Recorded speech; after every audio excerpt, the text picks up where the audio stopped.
Tick-tock, time to rock. We've got Anime Comic Geek Studio says, I'm kind of sad they're not on yet. I think we are on. Yes, we're on. I see my face. All right, so we're here. So good evening to everyone. I should include good morning and good afternoon because people are tuning in from all around the world. I am your friendly neighborhood philosopher, David Wood, and with me, by popular demand, is the man who makes Muhammad's bones shake in their grave. It's the Christian Prince. How you doing, Christian Prince? I'm fine, thank you, David. And before we start, I want to say thank you for inviting me.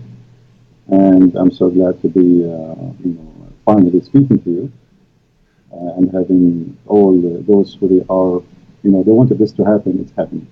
So I'm glad to be here. Thank you. Oh yeah, there were people have been telling me to have you on for months. I'm just not good at contacting new people, but here we are now.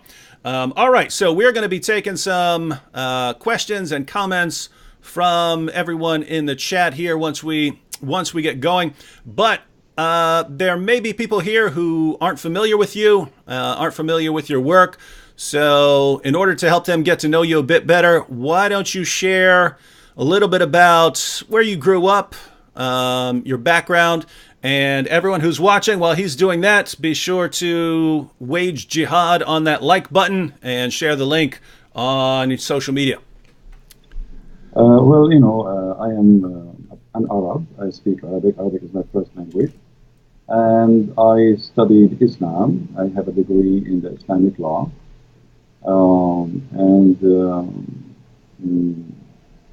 My study is not the reason really I know. The reason I know it's because I study hard, so I can answer the Muslims. And I don't know much. I mean, the rest about me is what people know, like I do. Mm-hmm. So you have a degree, you said, in Islamic law? Yes. Why on earth would a Christian want to get a degree in Islamic law? When I was very young, like always, you go to church, nobody want to talk about Islam. You speak to your friends, nobody want to talk about Islam. And the Muslims always, they challenge us, and there's nobody to answer them. So I decided to study so I can learn really what Islam is about. In the same time, I can take a stand for my belief, and that's what I did exactly, which is actually against the will of my family, mm-hmm. because they wanted me to study something useful, not something stupid, Mm-hmm. Because for them they are Christians, and studying Islam is a waste of time. It's not worth it, and it is, it's not a good thing. And I agree with them, But always good things can happen from bad things. Mm-hmm.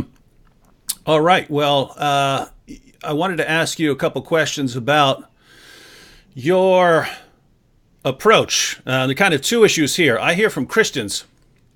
I hear from Christians all the time. And guys, those who are asking to adjust the bass and stuff like that. No, there's not. We've started. I can adjust the volume. That's about all we can do here. So just got to live with it. Any changes have to make at a different time. Christian Prince, I hear from Christians all the time, and you're a perfect person to answer since you're the Christian Prince. I hear from Christians who say that when you're interacting with Muslims, you shouldn't criticize Muhammad or the Quran. This is just going to drive Muslims away. They're not going to listen to anything you say. And so you just focus on sharing the gospel with them, just present Jesus. Don't criticize their position or they're never going to listen to you. That's obviously not your approach. So what do you think of that? Me, I am a Middle Eastern, so I understand the nature of the Middle East. And the nature of people there is totally different from what people think. And maybe what you are saying can be, valid for those who they are American, who they are born in America. Arab, Middle Eastern Muslims, if you are too much nice, they think you are weak. They play the game of intimidation. It's not really about the way you approach them You see, even the Quran says that Allah, He made us to be humiliated. So when a Muslim, he speaks to you and you are so kind to the point you don't even, you won't, like in people, they say, why you are rude. I'm not rude, I'm just being truthful as it is. Same time, the Quran told the Muslims that Allah, He cursed us and He made us people of humiliation, which means in Arabic it says ضربت عليهم الذلة. If you go to chapter 3 verse 112, it says that Allah, He made us people who they are nice to humiliate us, not because we are nice. So the Muslims, they have different understanding for your kindness. Maybe you are trying to be kind because you are a Christian, but for a Muslim, you make him believe that Allah is saying the truth in chapter 3 verse 112, because He cursed us and He made us nice to be humiliated. So I am not nice with somebody who don't believe in being nice. And if somebody saying to me all kind of things, why I cannot say all kind of things to him too? And why I have to speak in a way some people want me to speak in? This is the way it should be. Even the Lord, the Messiah, He says either yea, yea, or nay, nay, be truthful. So, no political correctness. The Messiah Himself, He was not politically correct, and He spoke to the Jews in many ways, and many of them, they are harsh. So being harsh, not because I hate the Muslims, I never hate the Muslims, but being harsh because the religion, the topic is harsh itself, and the nature of this religion is harsh too. Now, so you're pointing out, one, given the group that Muslims tend to not listen to you unless you're. So, in other words, it's kind of the opposite of what many Western Christians think, right? They somehow have come to conclude that if you're aggressive with Muslims, Muslims aren't going to listen to you. You're saying it's actually the opposite. If you don't have an aggressive approach, they're not going to listen to you. You see, in the Middle East, the one who shouts louder is the one who his voice is heard. So I know where I'm coming from. I know the culture. I know the nature. And, everybody, anyway, for me, I am very successful. I have, a lot of people who live Islam. So if the way I'm doing it is not right, then how you can explain people leaving Islam left and right? So obviously it's working, it's good. And I don't insult people. I just say things as it is. I mean, your prophet is a false prophet. What's wrong with that? I mean, what I should say? I should say to him, your prophet is a good prophet when he's not. So I approach in a way which is go straight to the point. So you've mentioned a couple of times, and people have been pointing out in the chat that lots of Muslims, contrary to what many Christians in the West believe, lots of Muslims do listen to you and they leave Islam, and many of them become Christians. So what kind of results have you seen over the years? Actually, I can say to you oh, wait. Hey, well, you just got your sound got much more clear. All right, that's good. I changed the microphone from my side, actually. Maybe this is what was a switch. Oh yeah, that's perfectly clear now, guys. Does that sound better? Yeah, there were people. Yeah, perfectly clear now. All right. All right. You see, I have in the last few months, I don't know how many. I cannot even count how many people left Islam. And I don't change the way I talk. This is the way I talk. This is the way I mean, even when I speak to Christians, I mean, if somebody he says something I don't like, I speak. This is how I am. I am not someone else. This is how I am. And who like it, who don't like it, it's up to him. I mean, what I can do. I mean, you don't like it, don't listen to me.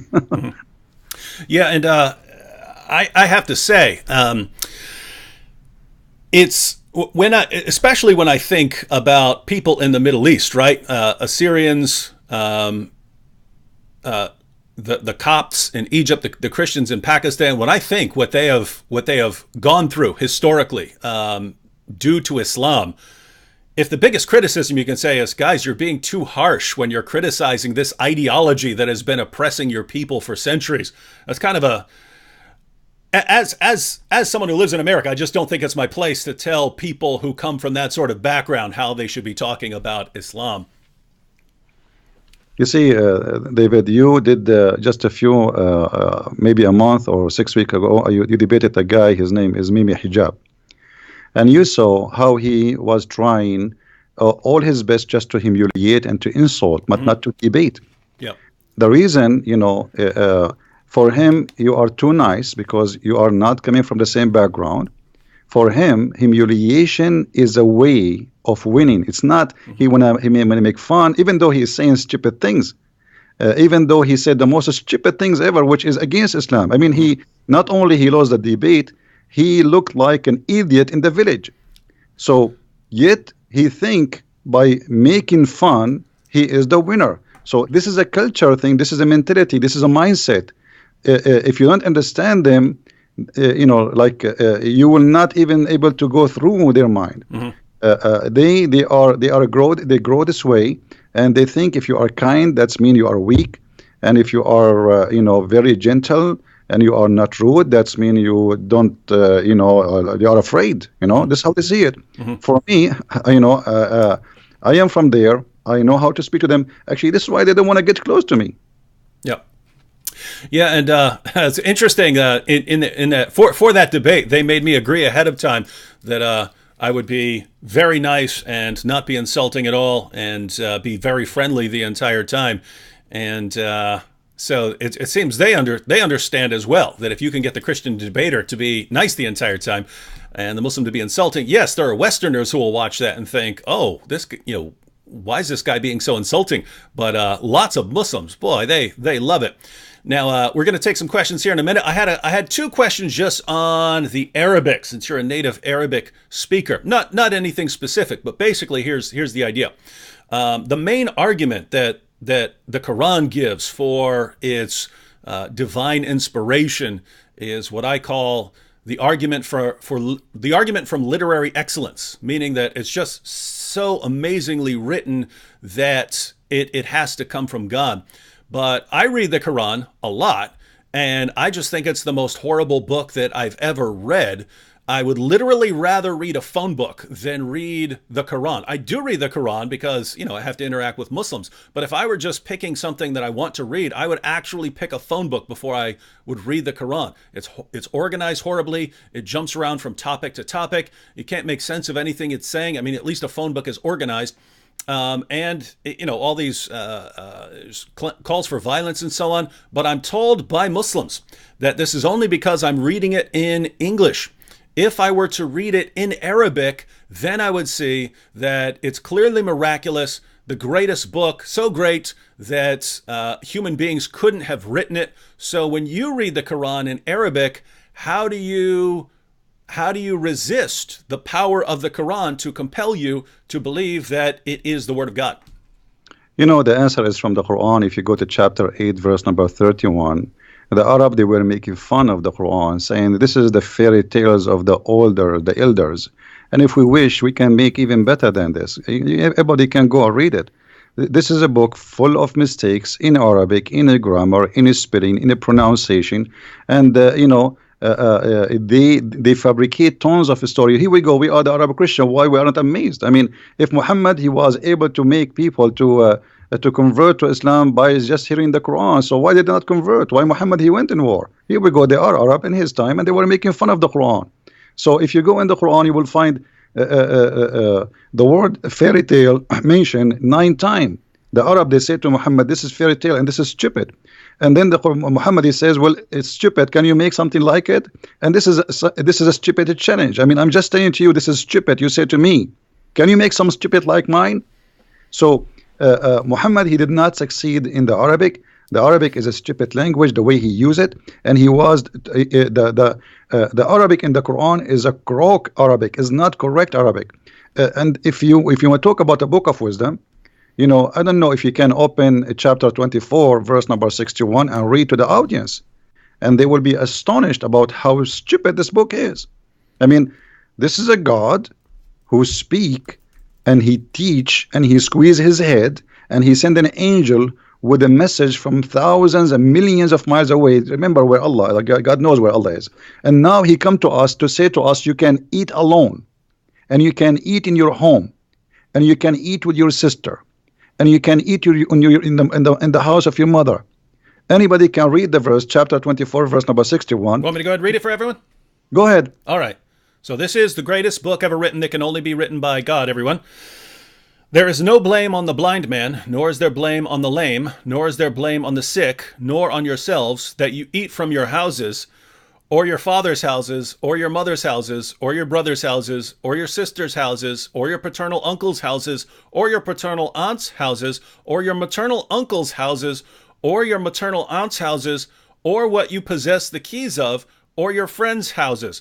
It is no sin in you that you eat together or separately. So when you enter houses, greet your people with a salutation from Allah, blessed and goodly. Thus does Allah make clear to you the communications that you may understand. And I think everyone in the chat is ready to recite the Shahada if they haven't already, because that is so masterfully written.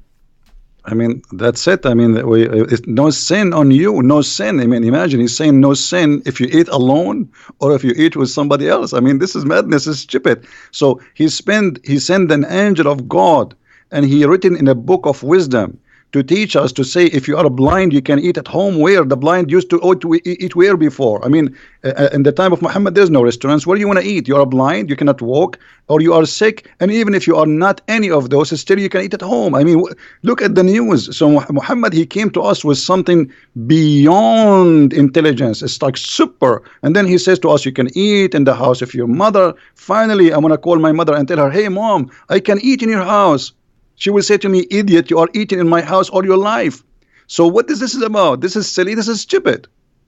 So you said you brought up a couple points there, but basically what I hear from Muslims is, you know, if you just read the Quran in Arabic, you'll find out that it is the word of Allah, and true Arabic speakers will recognize that. You're pointing out that even according to the Quran, people of Muhammad's time, all of whom were Arabic speakers, they thought the Quran was a big joke. Well, all of them, and actually Muhammad, he don't even have a book. You see, if you go and read the book of the Quran, you know, if you go to the Bible, you know, you want to search where God, how he created things, you go to the book of Genesis. Mm-hmm. Where in the Quran we can find how God created the whole earth and heaven. It's all over. It's like somebody, he put a bunch of papers in the front of a fan, big fan, and he turned it on. And then we collect them together and we make a book. So nothing there makes sense. And then, you know, if you go in the Quran, you will find things because of this madness. The Quran says that today, as an example, in chapter 3, verse number 7, today I completed your religion for you, accepted Islam for you. And then why? You know, because we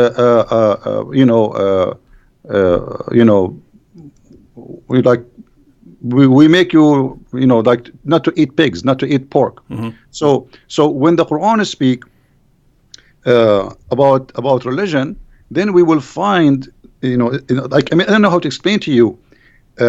I wish everybody can, you know, speak Arabic, because you will die laughing from the stupidity of this Arabic.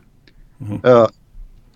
If we go in the Quran, as an example, in chapter 3, verse number 85, it says, the one who accepts other than Islam, Allah will not accept from him. And then Allah, in the same chapter, he says to us that the Christians and the Jews and the Sabian, they will go to heaven.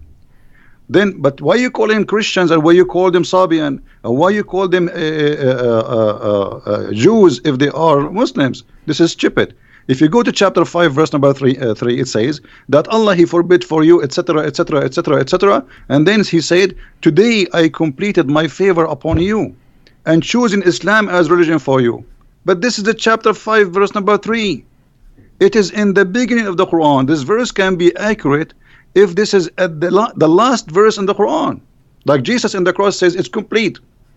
Here, it says complete in the beginning of the Quran. How we can solve this problem? This problem can be solved easy by saying, okay, the one who made the book, he took this verse, he put it here, but it should be at the end of the book.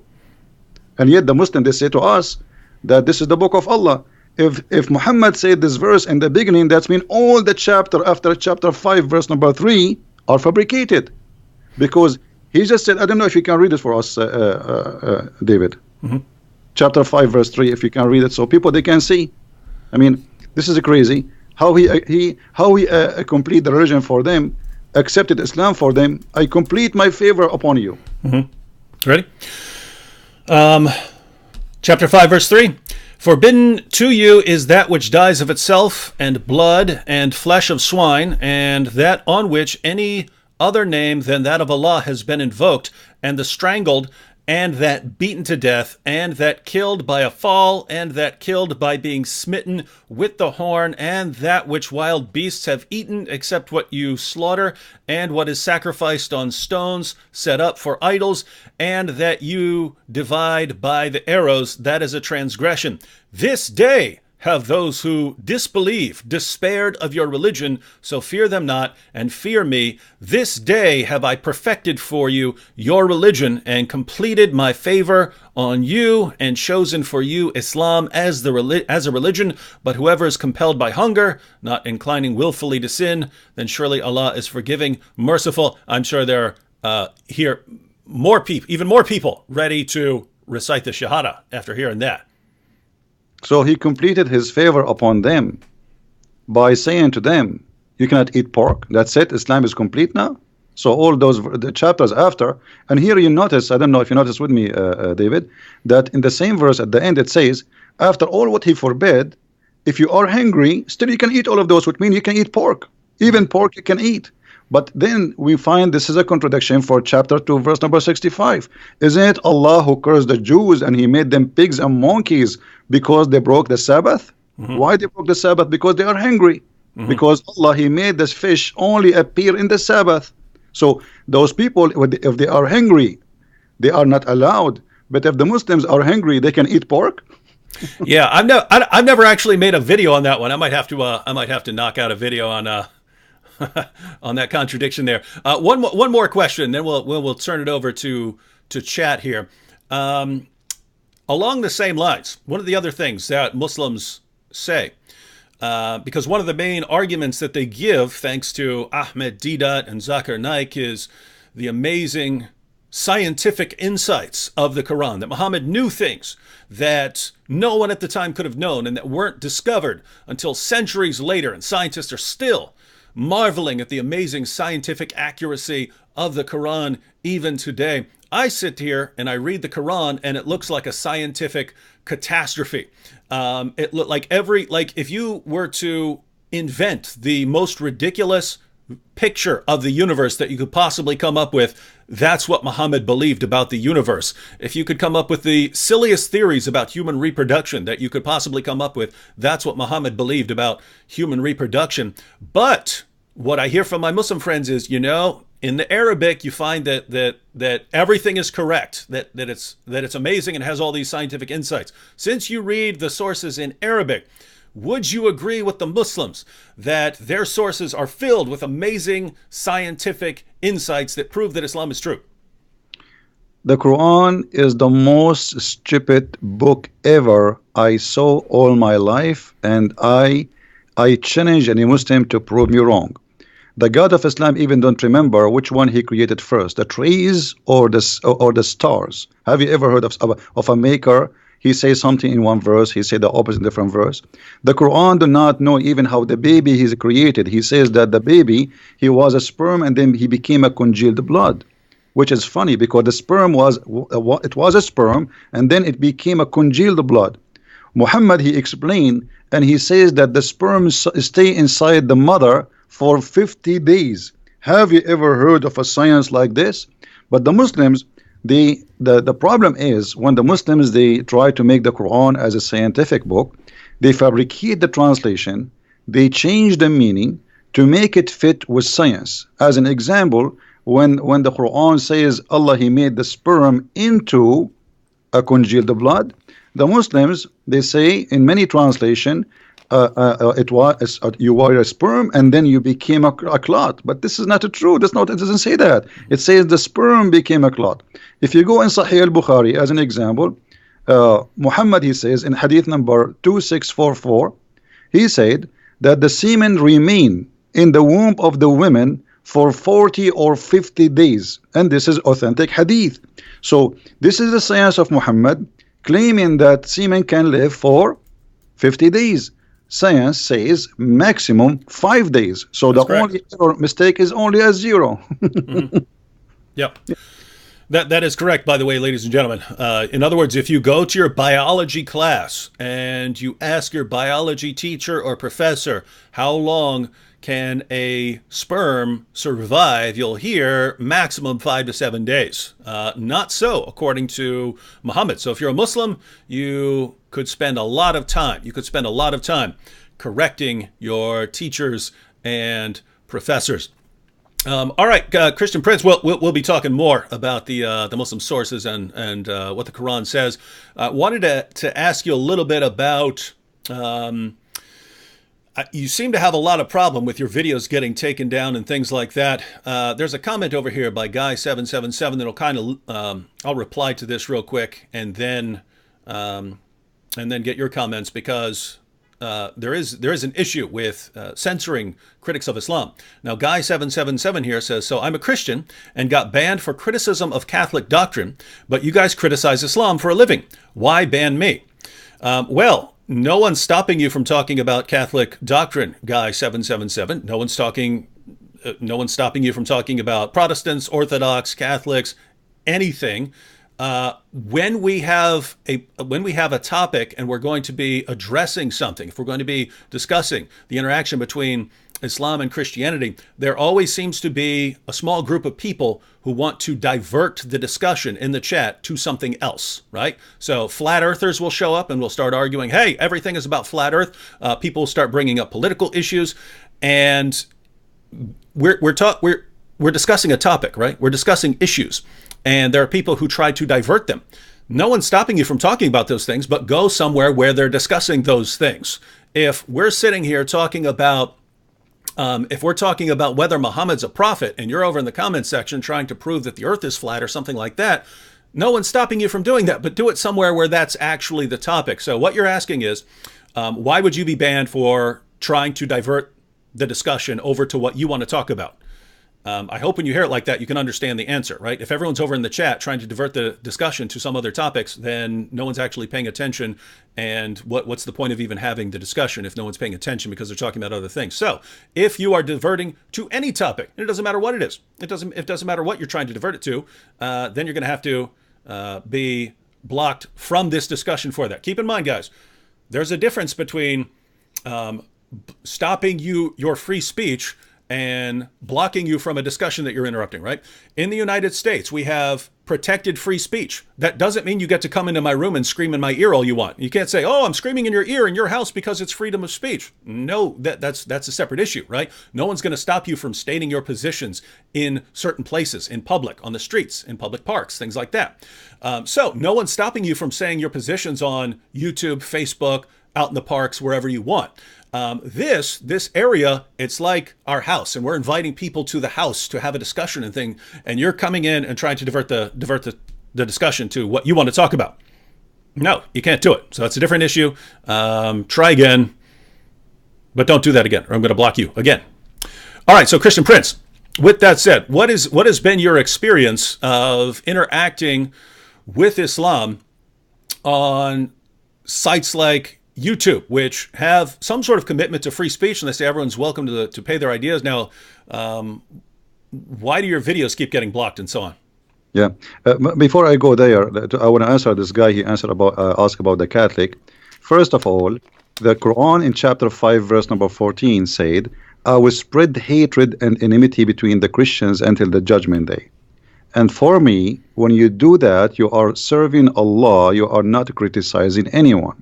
Secondly, you might even be a Muslim, and how we know even you are a Christian. Number 3, the Catholic, they are people who believe in Jesus. They believe in the Father, the Son, the Holy Spirit. So you are wasting my time and very expensive time. We spend our life to speak about things which is not really worth it for us. Go to different place. There is a guy, I can advise you to go to his channel. His name is Muhammad James White, and he hate the Catholic to death. He will welcome you, and he will have you, and will give you a big long hug. Now we go to YouTube. YouTube, anything we say against Islam, they take us down. It doesn't matter what you say, even you say hello. The second you attack Islam, the second you are not welcome. Say something good about Islam, they will welcome you. I cannot even keep my videos for a few hours live on air. I have to keep them, taking them down, because they keep sending me. I received tons of emails from YouTube saying Pakistan government complained about this video, and about this video, and about this video, and about this video. I mean, and we have to take them, away. So Pakistan government don't agree. Muslims don't agree. I mean, I live in America. What I have to do with Pakistan? And why Pakistan have control of YouTube? So, we cannot say something without being chased, and this is the reality. And because of that, I keep asking people to carry on my videos and spread them all over. Mm-hmm.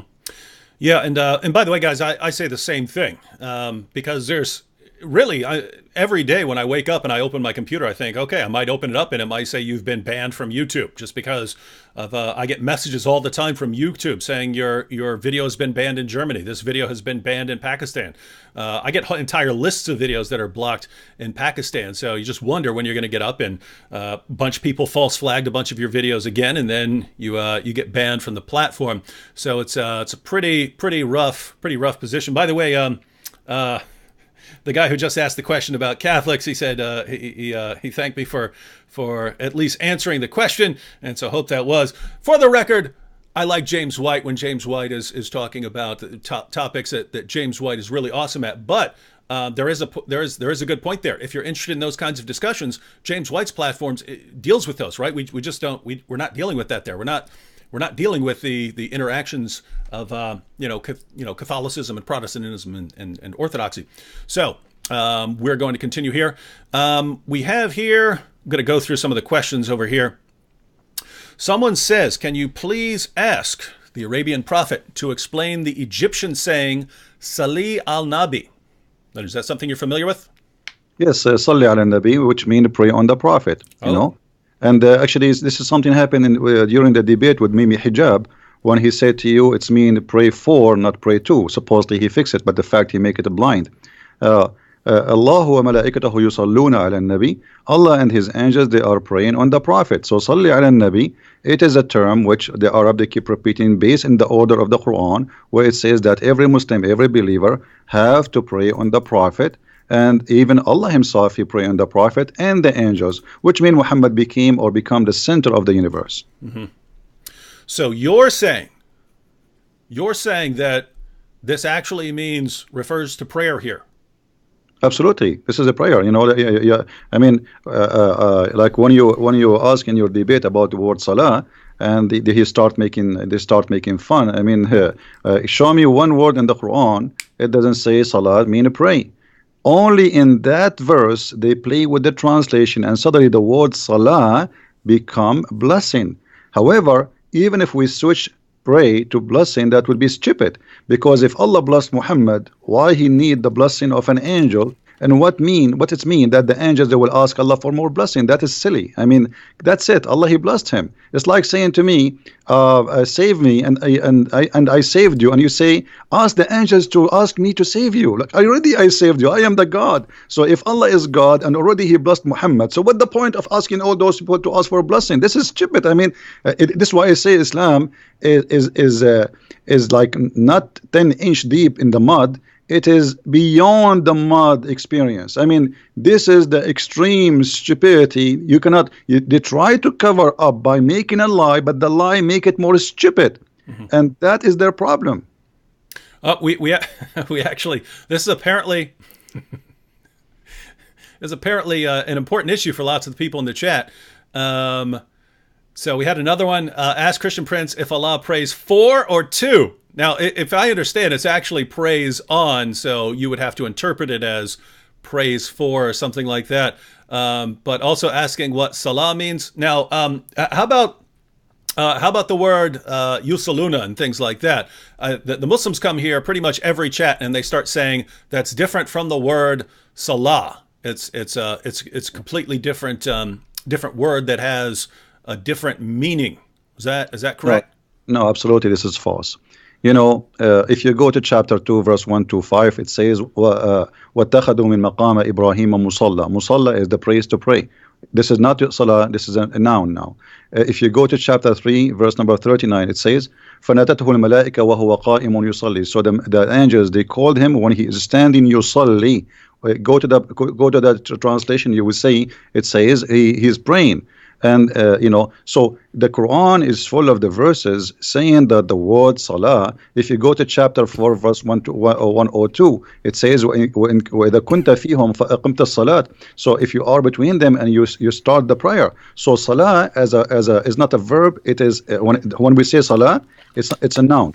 When we say yusalli, it's a verb, but it's the same. It's like saying, you speak English better than me. You can find tons of examples. You know what I mean? So it's just a verb and a noun, but it's the same word. Yusalli and salah is the same. Salah is description of what you are doing. Yusalli is the description of the action you are doing now. You know? All right, now everyone. Before we're gonna continue here, but I just wanted to remind everyone, and I'll remind everyone probably 2 more times before we're done.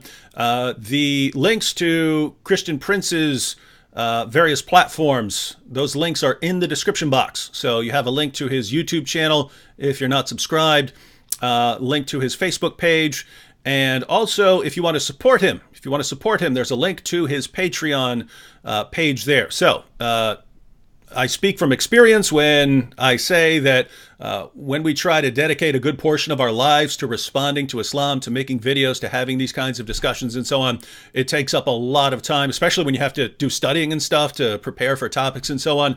So the donations do come in very, very handy. So, and don't think if you're on a platform like Patreon or something like this, the idea of a platform like that is, yes, even if you can only chip in $5, $6, $2, $10, whatever, the idea of crowdfunding is that if you have a bunch of people want to support what you're doing, and a bunch of people are all chipping in $5, $7, $10, that adds up very quickly. So the link to Christian Prince's Patreon is in the description box. If you can, go and sign up as a patron.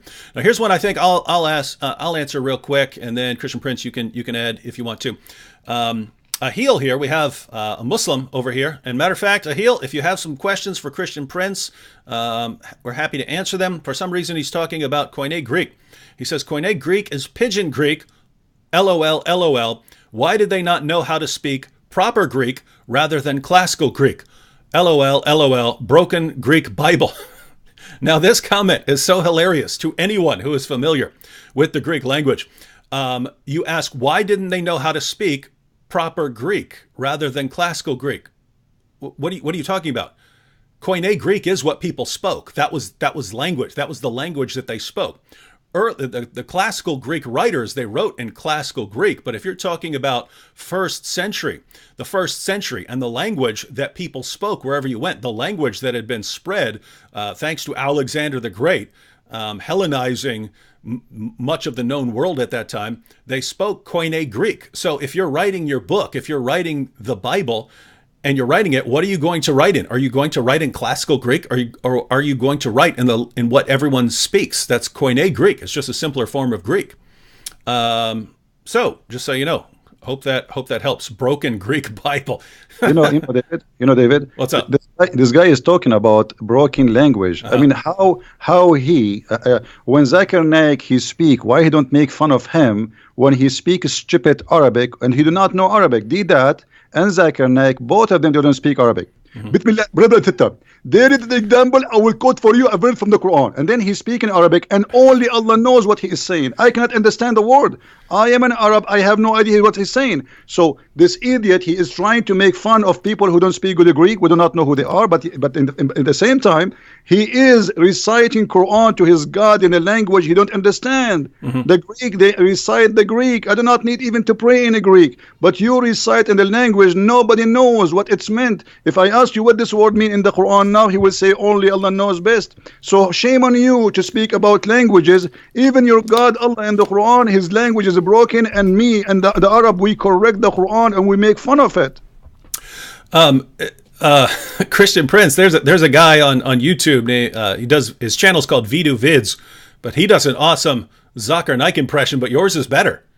That was the best Zakir Naik. By the way, everyone, Nabil did an awesome. Nabil would never do it on stage or anything like that, but Nabil could do an awesome Zakir Naik impression as well. Should have recorded it at some point, but no, that was epic there. Here we have a question from Alan. Alan Silva says, guys, Can you guys mentor me in apologetics against Islam so I can argue so I can argue with my girlfriend's family? So apparently his girlfriend's family is Muslim. But Alan, that's kind of what we do in our videos, right? We're trying to mentor people a lot through our videos. But Christian Prince, if this guy wants to talk to his girlfriend's family about Islam and Christianity, what are the basic steps that you would recommend? Well, first of all, I don't know why even he have a girlfriend. I mean, how this will end? You will marry, and then your family will be broken. You do not know the children will be Christians or Muslims or what. So I don't think this is a good idea. Always you have to marry from someone share the same target, the same belief. Otherwise, it's going to be a broken family. Well, we don't actually know here. I mean, his girlfriend may be an ex-Muslim or something like that. He's asking about the family, or she may be Muslim. We don't know at this point. But if he wants to actually respond to her family using apologetics, what would you recommend? Well, he can, watch your videos. He can get my books. I have many books on Amazon. He can watch my videos. They are for free. And, we do our best to teach. This is what we do. So watch our videos, learn from them, take reference, and make an argument. But before always you talk about, before you open your mouth and speak about a topic, you better educate yourself very well about it. Not only just learn 2 letters and go and say, hey, I heard this, because that will be not really a good idea. You have to get you don't claim to be a chef if you know only how to make salad. You have to know how to make many dishes. So you need to educate yourself very well before you open your mouth about a topic. Mm-hmm. We have a question here.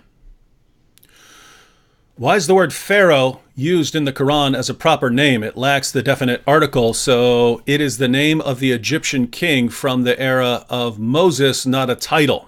Is that correct? Is that a problem?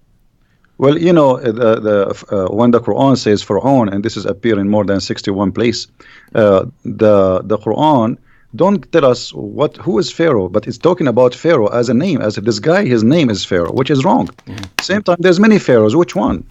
Mm-hmm. But the Quran, it's very famous about history mistakes. As an example, the Quran mentioned that Moses, he met with the Samiri, and I'm sure you are familiar with the story where Moses, the Samarian, they met with Moses and they spoke with him. So obviously the Quran is not a book of history, and it's mixed up. Mm-hmm. And they do not, Qarun, and suddenly the Haman, suddenly Haman appear in the Quran as a minister for the Pharaoh. What Haman have to do with the Pharaoh? Moses and Aaron, they are the uncle of Mr. Jesus in the Quran. So, I mean, who is Jesus there? Even the word Jesus did not appear. There's Mr. Isa. So we have Isa replaced by Jesus in the translation, but this is Mr. Jesus the Muhammad, supposedly. And his uncle is Moses, and his grandfather, his name is Umran. In case you do not know, too, that for the people who are listening, the father of Moses, too, his name is Umran. So the Quran is mixed up. There's nothing to do with history we can rely on, and this is why we laugh always about the history of the Quran. Even Muhammad, he could not even David, I want you to challenge all the Muslims who are listening. Who can show us Israel? The word Israel in the Quran repeated tons of time. Okay, I am reading the Quran, and the Quran is the book of God. I want to know who is Israel, where we can find in the whole Quran who is this guy who his name is Israel. We cannot. I challenge any Muslim. So how this book is a book of God, and suddenly he jump and he start talking about a guy, his name is Israel, children of Israel. Okay, who is Israel? Shouldn't you first introduce to us this person? So Quran is a silly book. It is not the same. In the beginning you said yellow pages. Yellow pages is better because yellow pages, you have first name, last name, you have an address, and you have a phone number. Here there's nothing. I wanted to ask you about that name Isa, because I've read a few theories about where that name came from. Some people have said that maybe it came to Arabic through multiple other languages before it got there, and so that's the one that they were using. I've seen maybe it was a special usage because in the Quran Allah wanted to combine it as a parallel with Musa, so Musa and Isa. I've seen that perhaps the Jews were referring to Jesus as Isa, using the name Esau because they regarded that as an insult. So when the Jews of Arabia referred to Jesus, they would say Esau, and Muhammad just didn't know, so he picked up the term. Do you have any theories on why it's saying Isa rather than Yasu? You see, the Muslims themselves did not know really how the name came to existence, because we as an Arab and all the Arabian Christian history, we never heard of a person whose name is Isa. We call him in Arabic Yeshua. In the Hebrew is Yeshua. So we say in Arabic Yeshua al-Masih. You will not find a single Arabic Christian he used the word Isa. This is only a word created and came through Muhammad. It is possible that maybe the Jews, they were insulting, as you said, but really there is no we cannot find where this is coming from. And remember, David, that Islam is disconnected religion, which means the Muslims today, they have nothing to do with Islam in the time of Muhammad. The first book written about Muhammad, it was hundreds of years after Muhammad. There's nothing about Muhammad. You know, the Quran itself, the one we are reading today, they're saying that this is according to recitation of Hafs. And Hafs, according to Muslims, he was a fraud. He was a thief. He steal books and he claimed that they are his own. So, and his father was the same. So Hafs, he learned the Quran from his stepfather Asim. Asim was a fraud, according to Muslims. Asim and Hafs, both of them, their hadith is rejected. So how you accept his Quran? So they don't have Quran. The Quran itself have no roots. So how we can find out where Isa is coming from? And at the same time, the Quran always come to us with strange names. Okay, who is Yahya? We do not know. Who is Salih? Names, they are coming from the middle of nowhere. And Muhammad, he inserted them in the Quran. Zulqarnain, I'm sure you know about Zulqarnain. Okay, Zulqarnain in Arabic means the man with the two horn. Okay, have you ever heard of a guy, his name is the man with the two horn? Why, he's a cow? I mean, give us a name. What's his name? You don't tell me what he's wearing in his head. Have you ever heard, like now, you are wearing a headset, David, I will say the guy with the headset.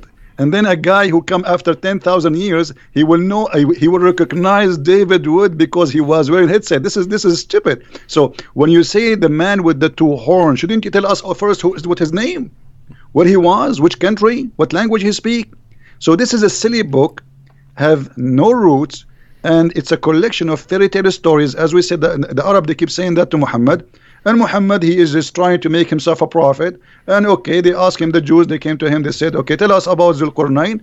He started telling them, first of all, he did not answer right away. He waited until supposedly Jibril came, and he told them, okay, Jibril told me the story of Zulqarnain, and he started telling us a story about he found the sunset in murky water. So Islam the Quran is not even a good for 6 years old low IQ child. He will laugh at it. And the things you're bringing up about, you know, the Quran not explaining who this person is, or not explaining who that person is are actually a pretty big problem for Islam, because Allah claims that this is the book that's explained in detail. It's fully explained. He's given us a book that's fully explained. And if you don't know from some other source or from your own historical knowledge what these things are talking about, you're going to be really confused, because it's not fully explained. It's not explained in detail. It's just, yeah. So anyway, rough book. All right, we have a question here, and this has come up previously. Sister Sunshine says, ask Christian Prince about the necrophilia question. So this has come up before, that we do have a story about Muhammad crawling down into a grave in a situation. I've never, if I'm being generous, then I would think that Muhammad just went and slept beside this woman. You're reading the sources, so tell us what this is about. You know, the story is saying that Muhammad, when this is about the woman, her name is Fatima bint Asad, and she is supposedly the mother of Ali. So when she died, Ali, he came to him and he was crying. And he was crying because simply his mother, she never believed in Muhammad. So Muhammad, he told Ali, don't worry, I'm going to do something. Muhammad, he went to the grave, and the women, she have nothing, because, you know, when the Arab before Islam, they have the same tradition. They make the person, you know, naked, and then they put them in the grave. They warp them with a sheet. There's no like a coffin. It's a sheet. They put them in the grave, and then Muhammad, he took his clothes and he lay down with her in the grave. And why? According to Muhammad, the Arab who was watching, they said to him, whenever you came with something nobody did before you, why you are doing that? He says, because I want to make the pressure of the grave lighter on her. Now, the story doesn't say that Muhammad did anything wrong, but Muhammad, he took off his clothes and he lay down with a dead woman she's wearing nothing. And the excuse is to light the pressure on her grave. But this is contradiction for the Quran, because the Quran says you pray for them or you don't pray for them, Allah will not forgive them. They are kuffar. So how, if Muhammad, he lay down in the grave, the pressure of the grave will be less? This is silly. So Muhammad here is either he is a mentally ill, you know, and you know, he wanna give himself like I can make even the one who go to hell suffer less even after he die, which is stupid to say, because you are just a prophet, you are not God. And the pressure of the grave, what does that mean? It's silly, stupid too. So I don't understand really why he did that, and I don't see it was really sexual as it was like something crazy and stupid, you know. I wasn't there to say it was sexual. I can say it is something from somebody he have a mental illness. Mm-hmm. Yeah, and it's so whether he had sex with her dead body or not, it's just weird. No matter what the situation is, it's just a weird thing. Yeah, the Arab, they said that to him right away. They said to him, "You did something nobody did before you. What is that?" You know. Mm-hmm. So he explained to them that he is you know, he is trying to make the pressure of the grave less, and this is false. Isn't it Muhammad who says that he asked Allah for forgiveness for his mother and Allah he reject? Mm-hmm. So if his mother, he could not, you know, bring mercy for her, how about the mother of somebody else? Mm-hmm. Yep. All right. Hope that answers the question, Sunshine. And CIN says, I have a question. Who's speaking in Surah 1933? So that's a famous verse of Jesus. So I guess they want you to talk about 1933. That's a famous verse because Jesus talks about the day he's raised to life. So I'll go ahead and read the verse, and then Christian Prince can comment on it. So this is Jesus speaking here. He says, "And peace on me on the day I was born, and on the day I die, and on the day I am raised to life." So why would that be an interesting verse? You know, because here he says that peace on me when the day I'm born and the day I die. And, Muslims, they say that Jesus is still alive. Mm-hmm. So when that day of peace is going to be upon Jesus, according to Muhammad, he will come back and he will stay on earth in the judgment day for 40 days only, and then he will die. And what peace on me in the day I die mean? I mean, it doesn't make sense. I mean, death is death. There's a peace. I mean, what does that mean? So Muhammad, he say things nobody understand, and this is why Muhammad in chapter 5 verse 101 said, "Ask no questions," because verse number 102 it says, "Why not?" Because if you do, you will leave Islam. Mm-hmm. So ask no questions. I say things nobody knows what it means. It's including me. Now, if Jesus is going to come in the judgment day, shouldn't we ask the Muslims why? Why? Why not Muhammad? Muhammad is the last prophet. Why Allah did not? Muhammad was killed by poison. Why Allah he saved Jesus from a cross? He did not save Muhammad from the poison. So all the questions, the second you ask a question about Muhammad or about Jesus in Islam, everybody go in trouble and they have no answer, and they will say to you, Allah knows best. And this is the best answer they can give it to you. Allah knows best. Mm-hmm. Yeah. All right, we have a comment from a Muslim here who says the Quran talks about Christians with respect, and it does. I mean, you've got Allah saying that Christians are closest in love to the Muslims. So we've got the Quran talking about Christians with respect. Is that correct, Christian Prince? Well, the Quran insult the Christians all over, and he say we are mushrikeen, we are the worst of the creatures, we are worse than animals. Allah he hate us, chapter 5 verse 14, chapter 5 verse 51, Allah says take not Christians and Jews as a friends. So when a Muslim he says Quran respect the Christian, that is really funny.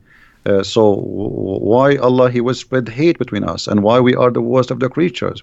And when he say in the Quran, like the Christian and the Jews, they can only friends to each other, and the one who is a friend to the Christian and the Jews, as in chapter 5 verse 51, to the Christian or the Jews, he is unjust and he is a bad person. He is evil doer. So when a Muslim says Quran respect us, show us where. I want to see that. And the Muslim, what they do, they show you verses Muhammad he said in the beginning of his life, like in chapter 5 verse 69, Muhammad he says, inna alladhina amanu walladhina hadu was-sabi'una wan-nasara, etc. Those who believe and those who they are Jews and Sabi and Nasara, they will go to heaven. This is in the beginning. But later Muhammad he says in chapter 5 verse number 72, the same chapter, just a few verses after, kuffar, they are kuffar, those who say Allah he is the Messiah, the son of Mary. So he called us kuffar. In chapter 5 verse number 82, this is the verse he is quoting for us. This is a verse not saying that we are good. No, you see, look, Muhammad, we mentioned like the guy who asked about he want to talk about Christian sect. Muhammad he was trying to what they call it, divide and conquer. So chapter 5 verse 82, he was saying, oh, the Christians are close to us, the Jews are the enemy. So he was trying to say to the Christians, don't worry, I'm going to kill the Jews only. And later, after he finished with the Jews, he switched to the killing the Christians. The chapter of the Tawbah actually happened after he killed all the Jews, not before. He finished with the Jews and he finished with all the enemies, and suddenly he came with the Tawbah 9:29 says, fight those who don't believe in Allah. He meant specifically the Christians, and he decided to attack the Roman in Tabuk. Yeah, and so everyone, when you're looking at Quran verses and you think, oh, that sounds nice, so you have to kind of try and piece those together in order. When Muhammad starts out as a prophet, it was, according to him, it's, hey, I'm Muhammad and the Muslims are with the Jews and we're with the Christians. It's all of us monotheists together against the polytheists, the idolaters. And then he moves to Medina, the Jews reject him, and then, hey guys, it's me, the Muslims, and the Christians, and we're together against the Jews and the polytheists. They're the enemies here. And then by the end, as Christian Prince pointed out, it's fight everyone. It's Islam versus everyone. So my Muslim friends, that may work with your Christian friend down the street. If you're talking to Christian Prince, you're not gonna pull off the Quran talked about Christians with respect. It's just not gonna work here. So get a better position. David, Yeah. what about to say to him, I want to say to you, you are kafir. Let us see what he will do. Let us say, I'm going to say to you, you are najis. Isn't it Muhammad? He says that the Christian, the Jews, all who don't believe in Allah are najis. Najis means filthy, dirty. So if I call you najis now, is that respect? I mean, they say silly stuff. Those things can work with those who do not know. Yep. Don't try those tricks with us. You have no idea you are talking to who. Yep. Here's a good one. Christian Prince. I would join this man as well in hearing your thoughts on this.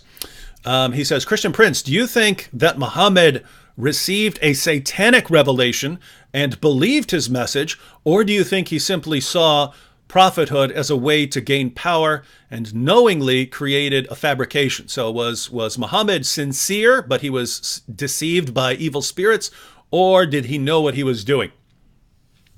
We can say both, but I believe strongly if you go to Sahih Muslim, you will see Aisha in hadith number 1464. She said, Inna rabbuka yusari'u ila hawaka ya Muhammad. I see that your Lord, your Allah, he just trying to satisfy your sexual needs. She's talking about his sexual. He make verses saying any woman she want to give herself to the prophet, so the prophet he can sleep with her. So even the household who live in the household of Muhammad, Aisha, his favorite child wife, she got him busted. I see that your Lord, he has hastened for your desire. What desire we're talking about? Sexual desire. So it's very clear that in the time of Muhammad, people didn't notice that this guy, he is God. He is the God. He is the one. God is just a puppet. He use him so he can control. So he have mental issue. I can tell from many issues. As an example, he have a low IQ. You know, once a guy, he came to his house and he is blind. He ordered the wives to cover themselves, and they said to him, "But isn't him blind?" So Muhammad, he got busted. So he said to them, "Well, are you blind too? But you are asking them to cover themselves." I mean, I mean, this is telling you that he have a low IQ. If you read the chapter of 18 in the Quran, there's no way anyone he have a little intelligence he will say and he will make such a chapter. The whole chapter is a joke.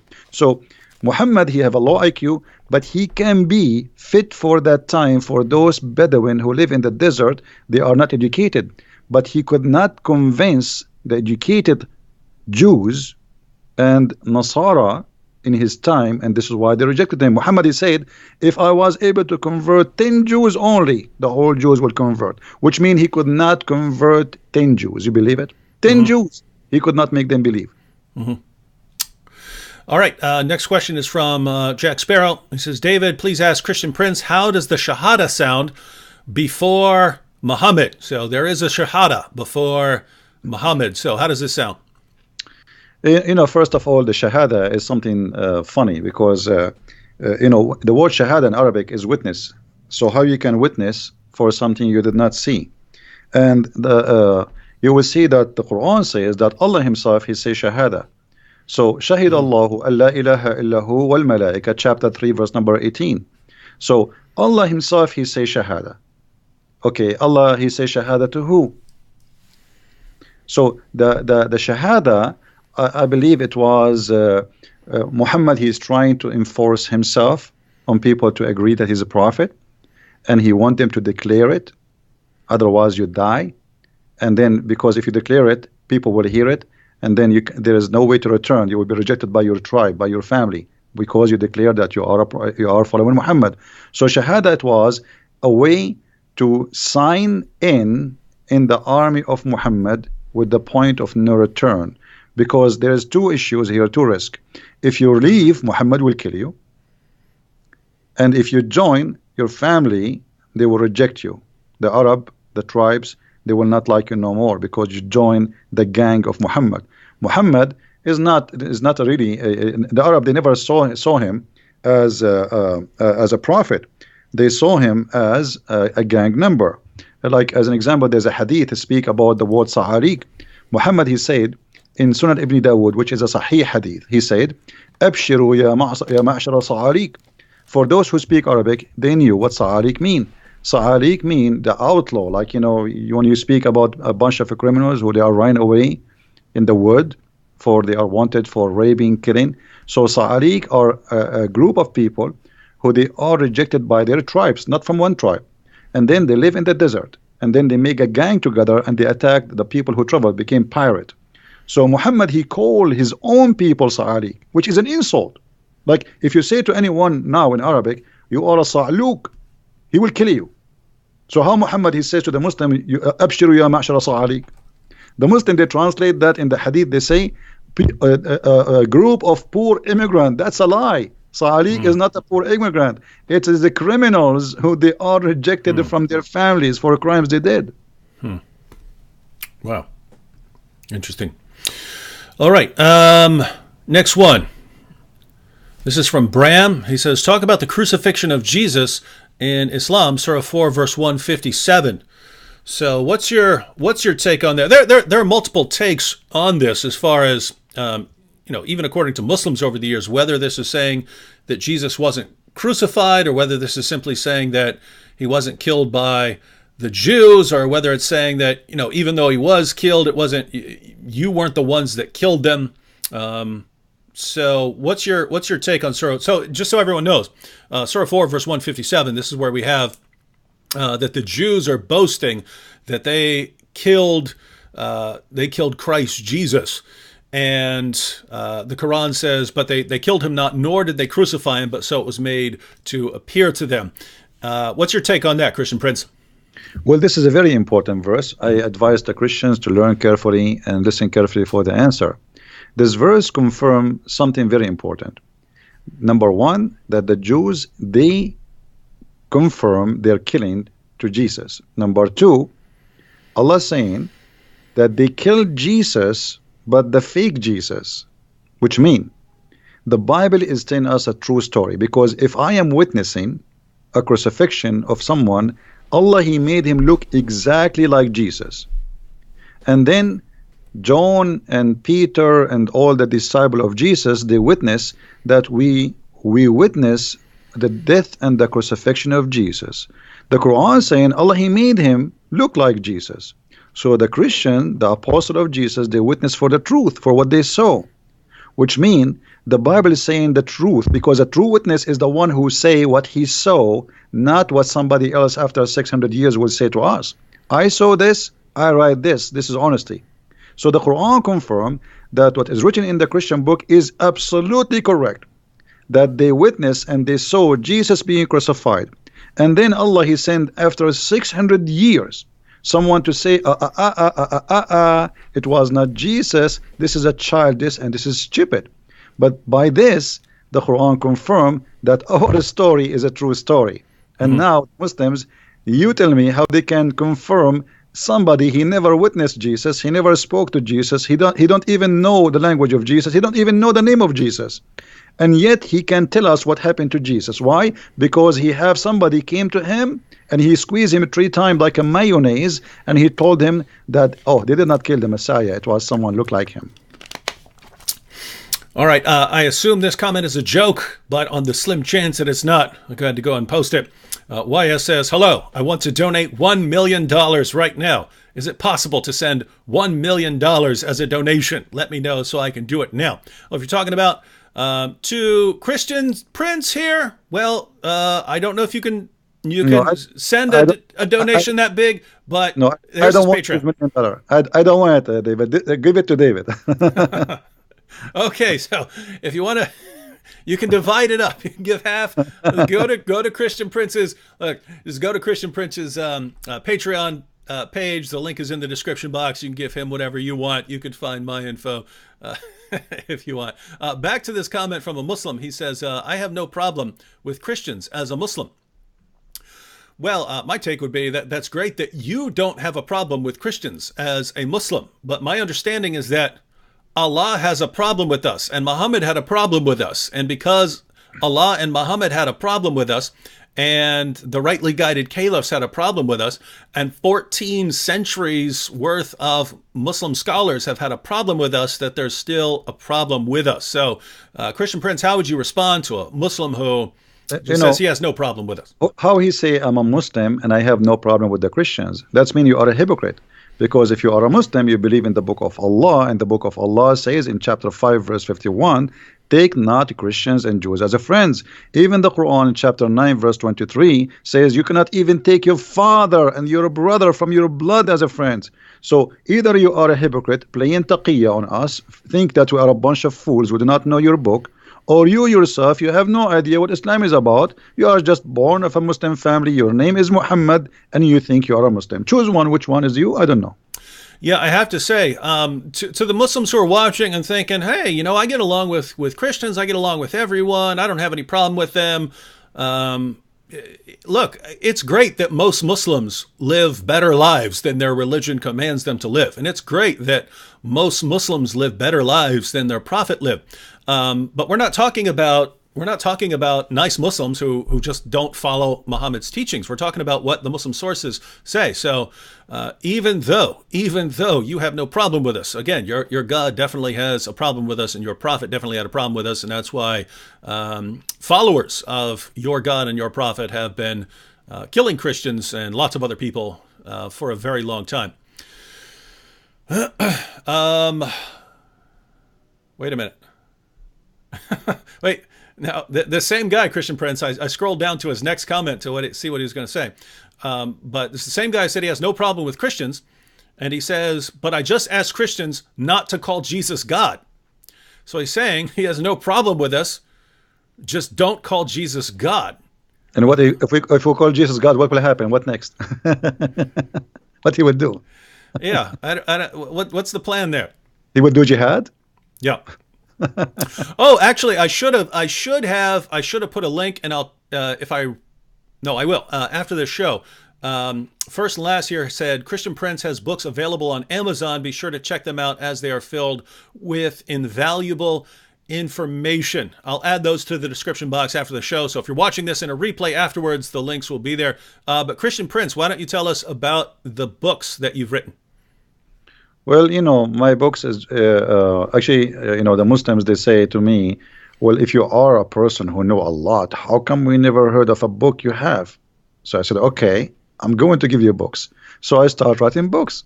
So it was the Muslims who gave me the idea, and they are the Muslims who invited me to do so. My books is like a box of a lot of information. There's no, it's not just a book. Those who have my books, they knew. I just released a 2-volume, Sex and Allah, and the whole 2 books is about sexuality in Islam, and for the Arab, before Islam and after Islam. So my book simply is a collection of information, hard to reach for those who don't speak Arabic, and even for those who speak Arabic, because I never saw, actually, even those who speak Arabic is the last one to know too, because not everybody speak Arabic. He read and he study and he research. So my books is an easy access with a translation for a lot of information people never heard of, from those who speak Arabic and those who never know Arabic. So and you can ask people who have my books what they think about it. For sure, the Muslims don't like my books. They hate it. And they give it a bad review without buying it, which is very normal. Now, aren't you simply telling them what's in the Muslim sources? Why wouldn't they be super happy over that? You see, I do my videos. I show the reference in the screen. I read the screen for them. Everybody see it, and yet still they call me liar. So Muslim, when he sees something very, very, let us say upsetting, something show something really crazy about their religion, the only thing they can do, either they leave Islam or they go in denial and they say liar, liar, liar. So I hear always liar. I heard it from many people, and many of them, by the way, they accepted the Christ and they left Islam. But in the beginning they say liar because it's shocking. It is really disgusting. What are you talking about? This is my prophet, the prophet I love. I heard the good news about him. David, you do not live in the Middle East. If you go in the Middle East, you go to the bedroom, you hear the Quran. Because they play it in the speakers, in the loudspeakers. You go to the bathroom, even in the bathroom, you hear the Quran. You open your TV, everybody's speaking about the amazing, the most Prophet Muhammad. You open your radio, it's the same. You go in the bus, it's the same. You drive your car, it's the same. You go to the school, it's the same. So wherever you go, there's one guy. You see, a certain time the American movies have only Sylvester Stallone. So Muhammad is the only Sylvester Stallone for the last 14 centuries. So how dare you to say something we never heard of? So they got shocked, they got so upset, but slowly they understand that this guy is not lying. It's true. He's showing us. It's in the front of us. They will accept. Yeah. Sooner or later. Yeah, and sometimes it could take a while. I'll post just a simple video where I put the Muslim sources up on the screen about Muhammad ordering his followers to kill lizards or ordering his followers to kill dogs or something like that. And a Muslim will immediately comment and say, "No, we're not allowed to kill animals at all in Islam." And it's like, I just put the sources on the screen in English and Arabic, and you're saying it's not true. This is your prophet talking, kill lizards, and you're saying he doesn't allow you to kill anything. He commanded you not to kill anything. And then if you point out, look, it's right there. I have Muslims tell me all the time that I'm printing up my own volumes of hadiths. I'm making stuff up. I make stuff up, and then I print up. I don't know what kind of time they think I have on my hands, but I print up my own fake editions of hadiths so that I can point to them and say that this is what Muhammad said. And it's just amazing that, a Muslim will hear something from his mom when he's growing up. And then when you show him that his prophet said the exact opposite, he'll stick with what his mom said and accuse you of making it up, even though it's not hard to go on a Muslim website and look up these sources. Interesting stuff. All right. Someone asked, what's the Islamic concept of an apostle? What is an Islamic apostle? If Muhammad's an apostle, is Isa, Jesus, an Islamic apostle as well? I don't know what they mean by apostle. Are you talking about like a messenger? Yeah, he's talking some Quran translations will translate it as apostle, and others will translate it as messenger.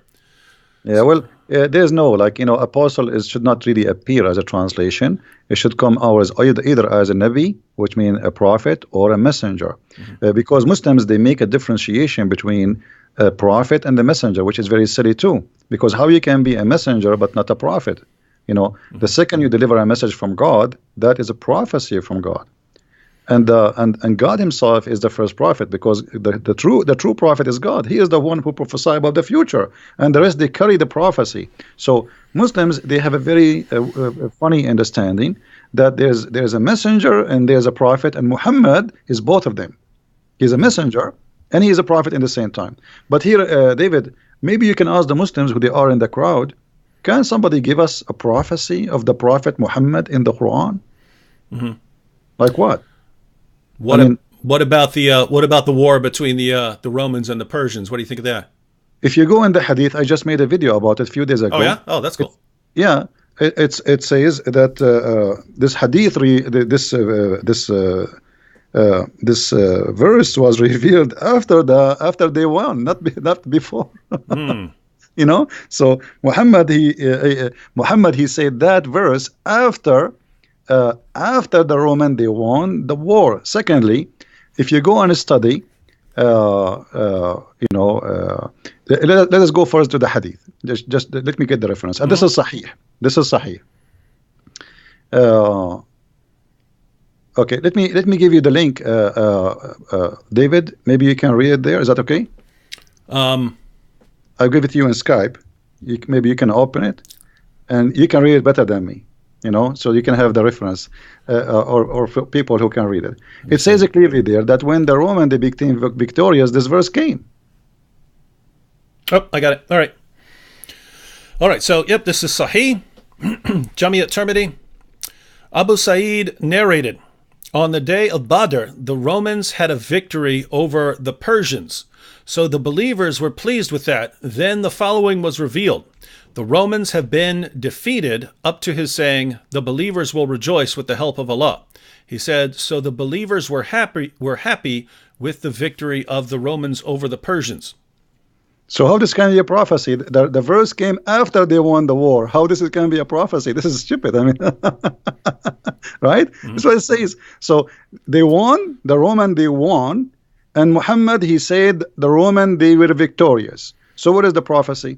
Same time, even if this hadith does not exist, we get them busted, because Muhammad, he used in Arabic the word bada, and the word bada is between 3 to 9, and the final victory, the Roman they lost Jerusalem in 614, and the final victory it was 28 and 29. So Muhammad is still, he got busted either way, either if it is he say that before they won, or if he say that after they won. But imagine after Trump he won, I say, let me give you a prophecy. He won, and the Republican will rejoice. That's funny. He won already. He won a year ago, in the year 2016. So the hadith in front of you is very clear. Same time, there is a question, and no Muslims can answer, why the Muslims will rejoice for the Roman victory. Isn't it the Roman are kuffar? Why they will rejoice for the victory of the Roman? What they have to do with the Roman? So, and by the way, everyone, Christian Prince, as far as I know, this is the main prophecy that Muslims go to. So you're saying that they're the main one they go to when we ask them about a prophecy here, it fails completely. Absolutely, it's stupid in either way, because the years, if you see this hadith here, if we say it's not exist, but they cannot say it's not exist. It's sahih, as you see. So the Roman they were victorious, and then the following verse was revealed. It's very clear. So it's revealed after they've been victorious, not before. Secondly, in Arabic it says غُلِبَتُ الروم, and then it says وَبَعْدَ غُلْبٍ سَوْفَ يُغْلَبُونَ فِي بِضْعِ سَنِينَ. So they are going to be victorious in the word bada 3 to 9, and the Roman took them a lot longer than what Muhammad he predicted. So either we go that Muhammad he was predicting before, and that will make him look as a false prophet, or we say, as the hadith here, which is sahih supposedly, saying that the verse revealed after the Roman were victorious, and that will destroy all the claim anyway. And it's kind of, Even if we granted everything that Muslims claim about this, if we ignore the hadith you mentioned and so on, and we ignore the time frame, that the time frame was not met, even if we ignore all of that and we say, okay, Muhammad predicted this side would win a victory in the future, and they did, it's kind of a really weak prophecy when, you know, you've got battles and they're going back and forth. The wars are going back and forth and so on. That would be like me saying, ladies and gentlemen, the Republicans won the presidency, but at some point, the Democrats will win the presidency again. And then eventually when the Democrats win, I say, you see there, I'm a prophet, ladies and gentlemen. No one would accept that. And yet this is the one they go to, along with all the other problems. Yeah, this is a war happening for 300 years, and they win and they lose and they win. They lose. This is silly. Same time, you know, Muhammad, he claimed that the Roman, they will be the major population of the people of the earth. So, okay, well, Muhammad, he made a prophecy about the Roman, and let us see what it is. When Muhammad, he says, and this is in Sahih Muslim, that the Roman, when the judgment did come, they will be the major population of mankind. And this is hadith number 2898a. So, تقوم الساعة والروم أكثر الناس. The judgment day will come, and the Roman, they will be the biggest population of mankind. They are the majority. So, but the Roman are gone. Where is the Roman? Do you know where is the Roman, David? Where is the Roman now? Here we go. This is a false prophecy. If one prophecy made by a prophet who claimed to be a prophet, that's it. He's a false prophet. You know. Yeah, and there are other prophecies that Muhammad made where I just can't figure out how they can possibly come true now. So, for instance, Sahih al-Bukhari 71:16 narrated Abu Huraira, Allah's messenger said, "The hour will not be established till the buttocks of the women of the tribe of Daus move while going around Dhul Khalasa." But that place was destroyed by Muslims a long time ago, so it's never going to happen. The people of the women of that tribe are not going to be marching around this place anymore. And you have passages like that where it doesn't look like they could ever come true unless this tribe makes a comeback and then, you know, goes back to its practices and starts walking and rebuilds this place that Muhammad's followers destroyed. Then you got others which, I mean, if Muslims really, really take their prophet's words seriously, they should be going and trying to confirm them. So let me give an example. Sahih al-Bukhari 71:19 narrated Abu Huraira, Allah's messenger said, "Soon the river Euphrates will disclose the treasure of the mountain of gold. So whoever will be present at that time should not take anything of it." So according to Muhammad, there's a mountain of gold below the Euphrates, a giant mountain. So if Muslims think this guy's a real prophet, they should really they should take some metal detectors out and be at the Euphrates and find this giant mountain of gold. They'd be rich forever. Well, as long as you mentioned the Euphrates, do you know where the Euphrates is coming from, according to Muhammad? Where's that? It's coming from heaven. When Muhammad, he went to the seventh heaven, he found that the roots of the rivers, Sihan and Jihan, and Euphrates and the Nile, those are 4 rivers are known. All of them, they are coming from the Jannah. And this is Sahih. This is not, this is like, you can go even to Sahih al-Bukhari, let us see, 56110. So just type the word Euphrates in Sunnah.com, and you will see the reference. So there is 4 rivers, 2 of them appear and 2 of them underneath. And he asked Jibreel, who are those rivers? Jibreel told him, those are the rivers, Euphrates and the Nile. So this is a lie. I mean, this is obviously, it's a lie. So if Muhammad is a prophet, he prophesy lies. What about the Quran? When the Quran prophesy that the man have a sperm coming from the backbone, this is prophecy. It's something supposedly we do not know. And this is the Quran. They cannot say it's a weak Quran. So, chapter 86, verse number 6 and 7, it says, من بين الصلب والترائب, from the backbone and the ribs of the women. Not only the ribs, the location of the necklace, the word of taraib, is the location where the women have, like, if a woman, she put her like if she is wearing a cross and it's kind of short, is going to around tight her neck, and that location where the cross will set is exactly what we are talking about. You know what I mean? Like the touch between the ribs and your neck, you know, the hole there. This is exactly where Muhammad, he claimed that women, they have a sperm and it's coming from there, and the man have a sperm and coming from the backbone. What about the chapter of the moon, where he said the judgment day is near and the moon is split? The moon did not split, it was the eclipse, and we can show the reference from the hadith. He was afraid each time he see eclipse, he think it's a doomsday, and same time he said the moon is split and judgment day is near. So moon splitting is a sign of judgment day, but that was 1400 years ago. This is a false prophecy.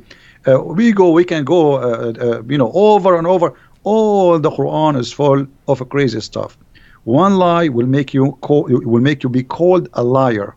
So how about having hundreds of them all over the book?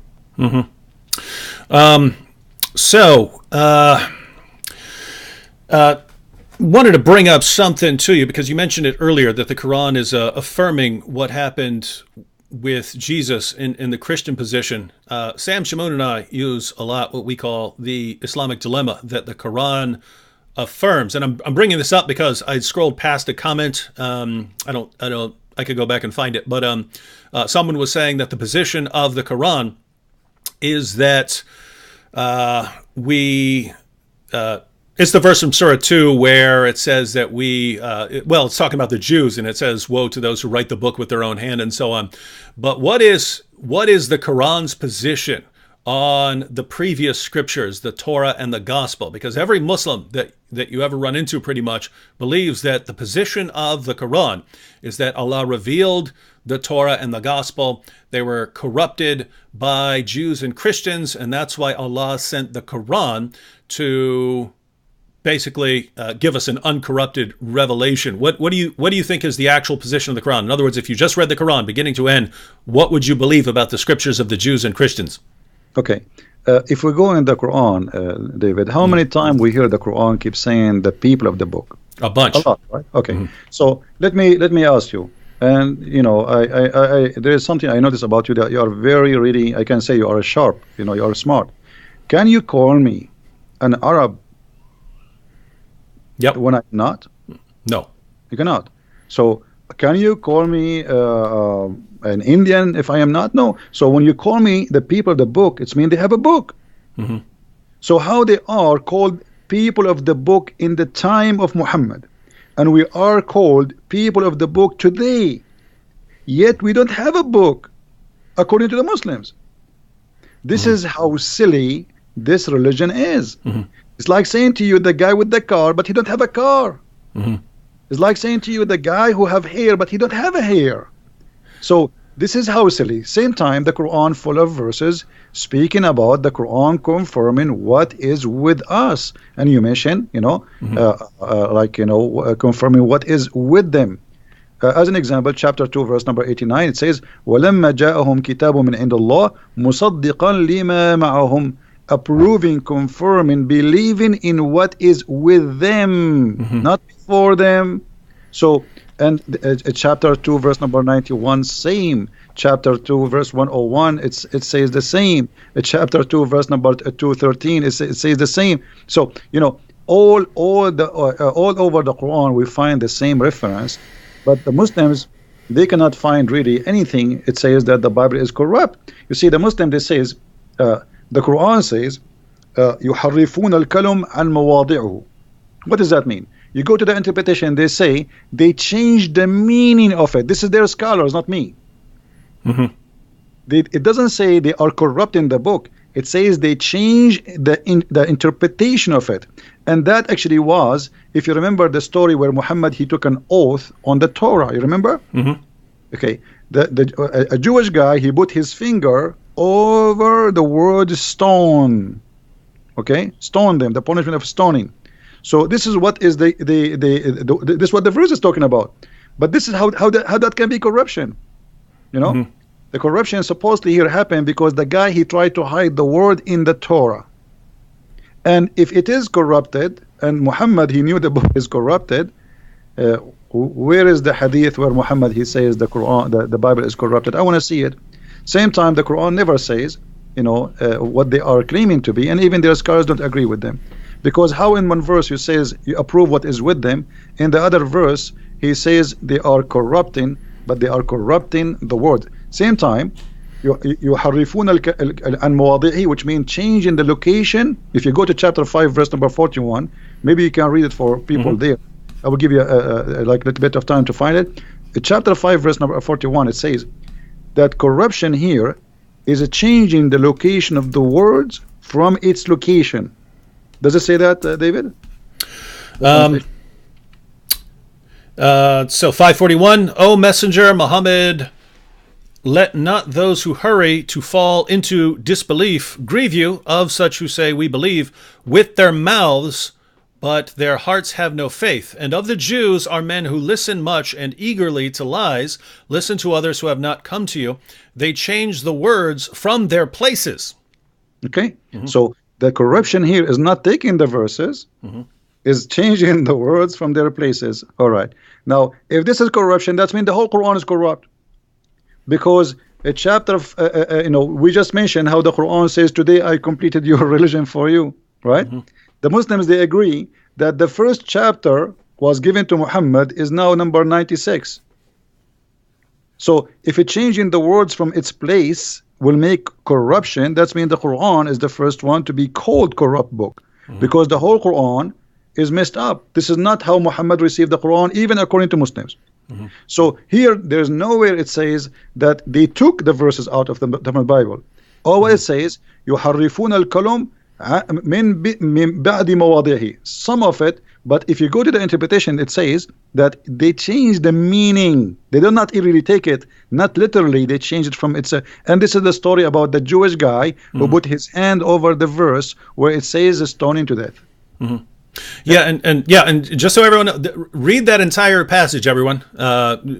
We just went to Surah 5, verse 41, but the entire passage that follows, especially verses 43 and 47, and then 48, they basically give an outline of the true position of the Quran.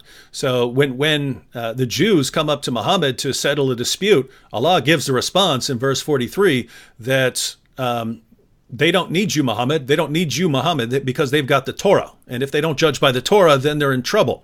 So the position... Now notice that would make no sense if the Torah has been corrupted. Then they would need Muhammad to correct them. But instead, it's, hey, Muhammad, they don't need you. They've got the Torah. Then in verse 47, Christians are supposed to judge by the gospel. And then verse 48, and Muslims judge by the Quran. So the position of the Quran is that each group has its book that it's supposed to judge by. Unfortunately for Islam, Muslims eventually went to the Torah and the gospel and realized they don't line up with Muhammad. That should have been the clear proof that you need that you're dealing with a false prophet. Instead, you just said, oh, I guess they corrupted it, contrary to everything that Allah has said in the Quran. And David, what about verse number 68, chapter 5, verse number 68? Oh, yeah, awesome. Doesn't it say that you people of the book, you should practice, you should follow the Torah and the Bible? Okay. Yeah, it says we have no ground to stand upon if we do not stand upon the Torah and the gospel. So how we don't have a book and we the Quran saying to us we have to follow that book? That's really stupid. I mean, give us the book. Yeah, guys. So going back to what Christian Prince was saying earlier, that the Quran repeatedly calls us the people of the book, calls Jews and Christians the people of the book, right? So it's talking about a book that we have. According to what Muslims are saying today, our book was already corrupted. Well, that would have to mean, when Allah is calling us the people of the book, then it must be doing so in an insulting fashion, according to what Muslims are telling us, right? When it calls us the people of the book, it would be calling us people of the corrupt book, right? People of the distorted book or something like that. But that's not what the Quran says. And so going through the other passages that Christian Prince brought up, the Quran is affirming the book that we have. And so, guys, you just have a problem here. And you need to recognize every Muslim wants to believe that the Torah and the gospel have been corrupted because they know that the Torah and the gospel do not line up with Islam. So they have to say it's been corrupted. But as soon as you say it's been corrupted, you're telling us that you know more than your God, because your God didn't know and your prophet didn't know. So you are greater in knowledge than your God. And so maybe you guys should be worshiping yourselves since you know more than your God.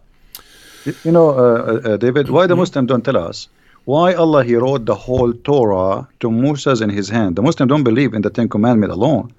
They believe that Allah he wrote the whole Torah in his hand on tablet. Okay, what was the purpose if he will not protect the Torah at least? I mean, why? How many load of trucks Moses he need to carry the whole Torah? Imagine the whole Torah written in rocks. So Allah wrote it by his hand, and then that Allah, you know, that's it. Everything is gone. So the Muslims, they have tons of stories. The whole story is that okay, we cannot find Muhammad in your books, so we don't accept your book. As simple as that. If we put Muhammad there, if you add now, if you print a new Bible, fabricate a new Bible and make Muhammad there, they will, Muslims, all of them, they will accept it. Like as an example, there is a very famous book. The Muslims, the Gospel of Barnabas. Right. Yeah. Okay. But this book is stupid. I mean, you know? Yeah. It's a 13th to 15th century forgery that was written in Italian. I mean, it's written. Not only that, this book is saying that Muhammad himself is Jesus himself. Muhammad himself is the Messiah. So the Muslims, they speak big mouth about it, but then nobody read it. But just because the name of Muhammad is there, supposedly they like it and they promote it and they made article about it. But none of them will accept it because they are hypocrite. If you accept the book, okay, I challenge you to publish it and accept it as this is the true Bible for the Muslims. But they will not do that, because they knew it's a fabrication. And this is the sign of the hypocrisy when somebody says to you, I like to eat shish kebab, but I will never order it. You know, he will never order it, but he like to eat it. So how come you like this book, but you will never order it to be your book in the library to teach your children? Because he's a hypocrite. Yep.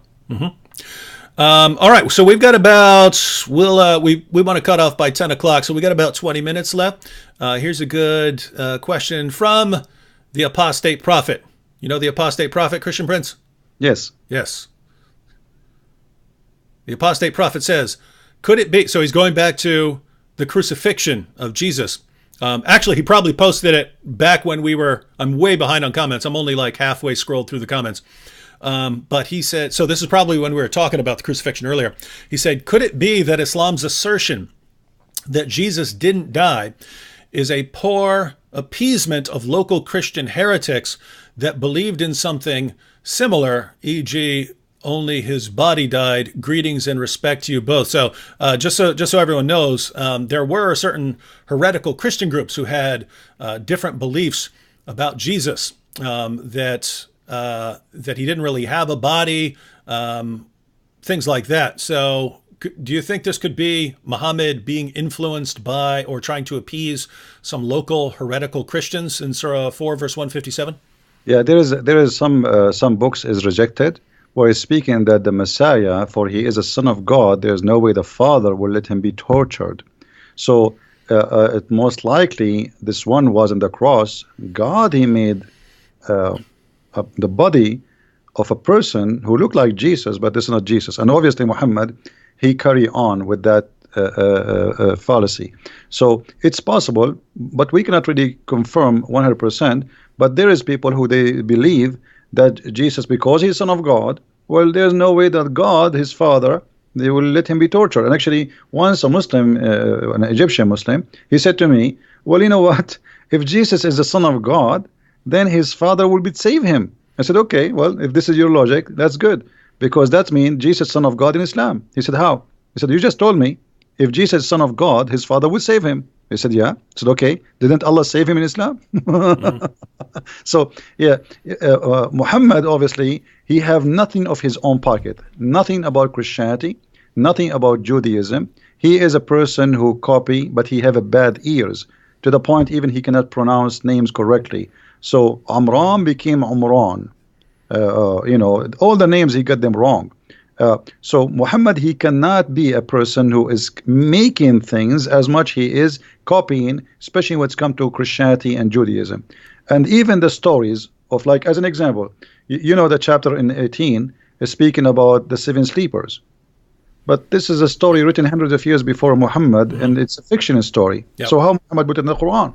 because simply he's trying to bring stories which is interesting to his book to make himself a prophet who knows. And if you read the chapter, you will die laughing. You know, the verses says, some they say they are 4 and their dog is number 5. Some they say they are 5 and their dog is number 6. Some they say they are, etc. I mean, this is silly. This is not God talking. Just tell us the number and that's it. Still, until now, we do not know what the number. So Muhammad is a person, he was under pressure. People, they ask him, they challenge him, especially the Jews, because this is why he hated them. You know, when the Jews they came to him and they said to him, tell us about Zulqarnain. It was a trap. They are not coming to ask him, they are making fun of him. And Muhammad, he got the bait. He was a fool. So he started telling them what is the first meal for going to heaven. In the heaven, it is the liver of the whale, and how the baby will be, how the child will resemble the parents. If the father have orgasm first, the baby will be a male. If the women have orgasm, the baby will be a female, which is stupid too. And then he to talk about Alexander the Great. So Muhammad, he hated the Jews for always getting him busted without him knowing. But it was too late. That's it. He made verses, he gave it, and people are laughing. And Muhammad, he wanted to seek revenge because they got him busted. Yeah, and guys, that's basically the history of Islam. The people who could actually understand and who knew why the things that Muhammad could be. Keep in mind, you could go up to someone who doesn't know anything and say anything you want, and that person won't be able to respond. But if you go to people who actually know something, then if you say something stupid, they're going to call you stupid. And so Muhammad kept doing this, and people kept pointing out how he's wrong and he doesn't know what he's talking about, and they suddenly become his enemies. But eventually, once Muhammad has a big enough army, then no one's allowed to say anything. No one's allowed to say anything critical of Muhammad's teachings. And so that's what you have in the Muslim world, is it eventually became the position that you're not allowed to criticize or question the things that Muhammad said, no matter how silly and ridiculous they are. But now, guys, we're in a different time period right now. Yeah, there are places in the world where you get in trouble, but here in the West and on the internet, we're allowed to point these things out, and yet the Muslims are still defending some of the silliest things that have ever been said by anyone, and they're defending them as obviously true when they're obviously false. Here's a good question, Christian Prince. So the Muslims said Judas is in the cross, so the Muslims are the true Antichrist. Now, just to be clear, everyone, it's not the Quran that says that Judas was the one who was crucified in the place of Jesus, but that is a very common Muslim belief today. And if you just think about that, right? In Christianity, the innocent Jesus is crucified on behalf of sinful men. And the Muslims of today, a very common belief among Muslims, is that it was actually Judas who was crucified in place of Jesus. So now you've got the guilty sinner Judas being crucified on behalf of the innocent Jesus. It's a complete reversal of the gospel. They completely flip it on its head. Christian Prince, can we say that Islam is an antichrist religion? Well, based in the Bible, absolutely, because the Bible says who is the Antichrist? The one who denied the Father and the Son, right? So, based in the Bible, absolutely Islam, but not a person, Islam as a religion, as a cult, it is an Antichrist cult. And Muhammad, in the Hadith, he says, Ana al-Mahi. They ask him, what do you mean? Al-Mahi in Arabic, it's the one who erase. He says, I will erase Judaism and Christianity. So he made his target clear. I'm going to erase it. All right. So by that statement, he will erase what? He will erase the belief that the Messiah, what we believe in him, and he was crucified, and that what he will erase, and that will make him himself an Antichrist too, but not the Antichrist. I don't believe he is the Antichrist. He is Antichrist, yes, but not the Antichrist. At the same time, remember, Muhammad never met Christians.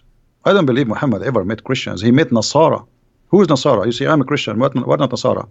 Ask any Arab Christian. Tell me how you say you are a Christian in Arabic. He will say Masihi. Masihi, coming from the word Messiah. Not a single Arab Christian he even will accept to call him Nasara, because that will sound like an insult. So for us, that is clear evidence that Muhammad, he met a group who they are Nasara, and I believe Nasara here is coming from the word, from the Hebrew, where the Nazarite, which is not the Nazarite from the city, the Nazarene, which is the in Hebrew like the one who is poor in the understanding, not poor in the money. So the Christian, they call such a group Nasara, for they are poor in the understanding of the Bible, and they were rejected, and this is why they all exist in the Arabian Peninsula. They run away because they rejected from the Christian community. They went to a land where Roman are not exist, and they have no authority. So let's make it clear. At that time, obviously, those Nasara, they were not welcome in the land or the territory of the Roman. This is why the same for the Jews. Why the Jews are there? Because the Jews are not welcome between the Romans, especially after what happened in 614, where the Jews took the side with the Persian, and even before that. So the Jews, they run away for their life. They went to the Arabian Peninsula, and the same as the Nasara, because in that territory the Roman have no authority. It's just a desert. There's nobody live there. And this is what Muhammad met. He met Jews and he met Nasara. He did not meet the Christians. Yeah, so guys, try and research a little bit about the historical background there. I think it might clear up some of the things Muhammad said and some of the positions that Muslims hold today. This is kind of a two-part question here, but it's a good topic. So the question is, did Muhammad have a problem with anyone leaving him? And the second part is it because his parents left him when they died? So, Christian Prince, did Muhammad have a problem with people leaving him, leaving his religion? Well, yeah, Muhammad, he says that the one who changed his religion, kill him, and Muhammad, I don't think Muhammad, we do not know really the real fathers or parents of Muhammad. All the stories about Muhammad, like, as an example, what is the name of the father of Muhammad? Abdullah, right? Okay, how his name is Abdullah, but he don't believe in Allah? I mean, this is stupid, right? So how they call him Abdullah, but their family, his family, they don't believe in Abdullah. If you go and read all the names of the family of Muhammad, you will see Abdul Muttalib, Abdul Uzza, Abdu Manat. So all of them, they are worshipping idols. So why the father of Muhammad was called Abdullah? And yet they say to us, you don't believe in Allah. So that is silly. And Muhammad, if you have my books, you will see that Muhammad was born 4 years after his father's death. Okay, how he can be his son? This is why the Shafi'i, the Hanbali, the Maliki, they have different opinion about how a woman, she can deliver a child after the death of her husband. They go from between 2 years up to 7 to 10. Imagine a Muslim woman, depend in the Islamic sect. There's 4 Islamic major sect. A woman, she can be delivering a baby after her husband's death up to 10 years. That's madness. And then if we go and read, we will find that the father of Muhammad, he was paid for sex. The sister of Waraq ibn Nawfal, she offered the father of Muhammad 100 camel to sleep with her, which I find the number is exaggeration. It's like saying I will give you 100 car these days. 100 camel for the Arab at that time, this is like you will make you really rich. So he told her, I will go to the mother of Muhammad and I will come back to you, which means he agreed. When he came back, she said, I have no need for you no more because you slept with that woman.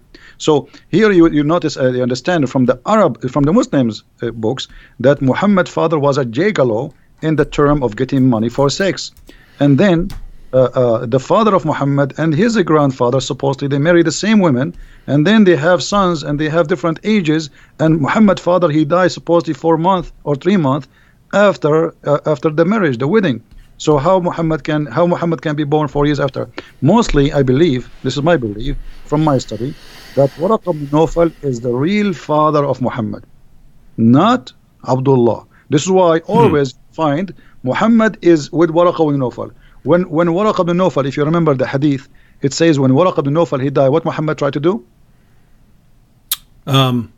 He tried to jump from okay, you're talking about the suicide attempt. Yeah. But this is when after Waraqah he died. Okay, why when Waraqah died, Muhammad, he became so desperate? What happened? Because he have a special relationship with him. When Muhammad was lost as a child, where they found him? With Waraqah. When Muhammad lost in the desert, where they found him? With Waraqah. Waraqah is everywhere in the life of Muhammad. So when Waraqah he died, according to the hadith in Sahih al-Bukhari, and this is Sahih, they cannot say it's a lie, it says that the inspiration of Allah paused. Allah will not send Quran no more. And Muhammad became so sad, and he decided to jump from the top of the mountain, and he tried to do that many times. And each time he go to the top of the mountain, Jibreel, he appeared to him and he says, don't do it, for sure you are a prophet of Allah. So This is what is written in Sahih Bukhari, hadith number 6982. But why Waraqa is all over, and why Waraqa, even Waraqa is the one who told him what is the name of the angel who met him, right? When he squeezed him. Okay, how Waraqa he knew? I mean, he did not even see him. And why Khadija, she took him to Waraqa? So Waraqa is all over the life of Muhammad. There is two people, they made Muhammad a prophet. Khadija money and Waraqa. All right. This one's about Lot, and we'll probably take one or two more real quick after this. But this one is about Lot. And she says, can you explain how Lot became a prophet in Islam? And why did Muhammad think that Lot was a prophet? And guys, if you don't know why this is important, in the Bible you have the story of Lot. Lot and Abraham separate. And Lot, after the fall of Sodom and Gomorrah, his daughters apparently think that they're the last people on earth, and so they want to start the human population up again. And so they know that their dad won't sleep with them, so they get him drunk, they sleep with him, and then come out of that relationship some of the enemies of the Jews, the Ammonites and the Moabites. But Muslims look at that and they say, look, you see what the Bible does? Look how it treats the prophets. It accuses a prophet of incest, where the Bible's just recording what happened, whether it's good or bad. But Christian Prince, any thoughts on that, or why Muslims think that Lot is a prophet, or how Muhammad came to that conclusion? Muhammad, as we said, he is just a person who he learned from people around him. And mostly he is getting wrong information. And mostly, I think the Jews, they were feeding him wrong information on purpose. I don't believe it was happening like this, because it's too much to believe that Muhammad was really. I mean, Muhammad, you see, he always look at the Jews as people of the book, because they knew, they are people who have knowledge. So he saw in them teachers, but the Jews, because he came to them claiming to be a prophet. Muhammad did not come to them just to live. He came to them after supposedly he ran away from Mecca. So now they knew that this guy, he claimed to be a prophet from supposedly Allah. So the Jews, they feeded him false information just to make fun of him. And Muhammad, he got the bait. Always Muhammad, he is a victim of the Jews. They did not harm him physically, but they did harm him mentally, and did harm his belief. They made fun of him. So about incest, well, the Quran speak that in chapter 5 verse number 27, if you go and read the interpretation, that the daughters of Adam, Allah, when he made the wife of Adam, Eve, have children. Each time she gave birth to a twin, a male and a female. And Adam, he married the male from this twin to the other female from the other twin. But what happened, that the two male, now they want to marry one sister. Why? Because one of them, she have a cross eyes, or she don't look good. So Allah told them, okay, make a sacrifice, and whatever sacrifice, the one I accept his sacrifice is the one who can take that female. So if the Muslims are against incest, then they should not accept that verse. Now, if we go in the different verse, and this is very important, if you go in the Quran, in chapter 25, verse number 54, 52, let me remember. 54, yeah, 25, 54. It says, وَهُوَ الَّذِي خَلَقَ مِنَ الْمَاءِ بَشَرًا فَجَعَلَهُ نَسَبًا وَصِهْرًا. If you go to Al-Qurtubi, it says that a Muslim man, he can have sex with his daughter if she is a daughter from adultery. This is Islam today and before. So this is, you see, in the Bible is speaking about a story of two girls, because they don't want to be without children, and they are afraid they will disappear from the universe. No men left. They did that. The Bible did not approve what they did. The Bible report. Here we have religion, and we have a scholars saying, if you have a daughter from a girlfriend from adultery, the mother and the daughter are lawful for you. And by the way, I challenge any Muslim. You see, here we go in front of you, David. Mimi Hijab and his nurse Ali Dawa, all those kids. If anyone dare to say to me that I just told a lie, I am willing to come down here to your show, and we will open the screen and we will read together in front of them from the most official government website of the Kingdom of Saudi Arabia, and I challenge them to say I am lying. This is Quran, and this is the interpretation of the Muslim scholars and the Islamic sect. And not only that, they say it is according to the most accurate of scholars in the religion, that because she is not his daughter from marriage, she is not forbidden for him to have sex with the daughter and her mother. And here we go. I'm willing to take a challenge anytime if any Muslim want to accuse me of a lie that Islam allowed you. And by the way, I didn't say, remember, David, I did not say Islam allowed you to have sex with your daughter from marriage. No. Quran says you cannot have sex with your daughter from marriage. But if she is not from marriage, you can have sex with her.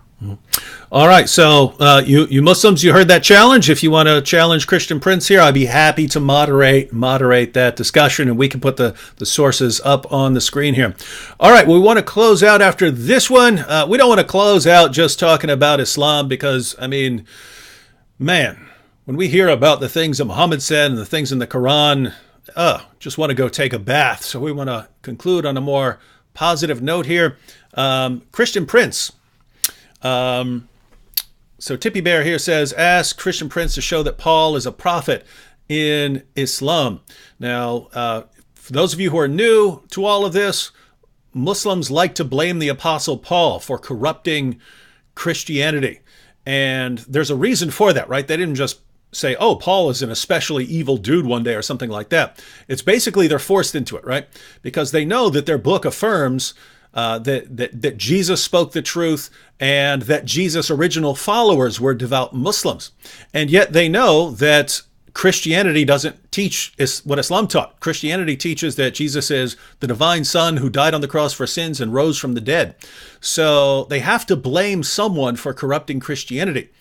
And a Muslim who doesn't know anything at all will point to like the Council of Nicaea and stuff and say, oh, that's where Christianity was corrupted. But they got a problem because we can trace all of the core Christian doctrines back to the 1st century. And so we know that these doctrines were there in the 1st century. If the doctrines were there in the 1st century, then as a Muslim, if you want to say that Christianity was corrupted, you have to say that Christianity was corrupted in the 1st century. So you have to blame someone. But you can't blame Jesus. He's a devout Muslim prophet. You can't blame his followers. They're devout Muslims. So you need someone who wasn't Jesus and wasn't one of his original followers, who was also powerful enough to somehow corrupt all of Christianity. And the only person they've been able to come up with is the Apostle Paul. And so Muslims today love to blame the Apostle Paul. And if you listen to what Muslims say, they make him sound more powerful than Allah with the way this guy comes in there and corrupts it. Because Allah in the Quran is saying things like he's going to protect Jesus' followers until the day of resurrection. So those are the kinds of things that are being said in the Quran. And yet Muslims want to say that Paul came in there and just corrupted it. And too bad for Allah, too bad for all the work that Jesus had done. He flipped it on its head.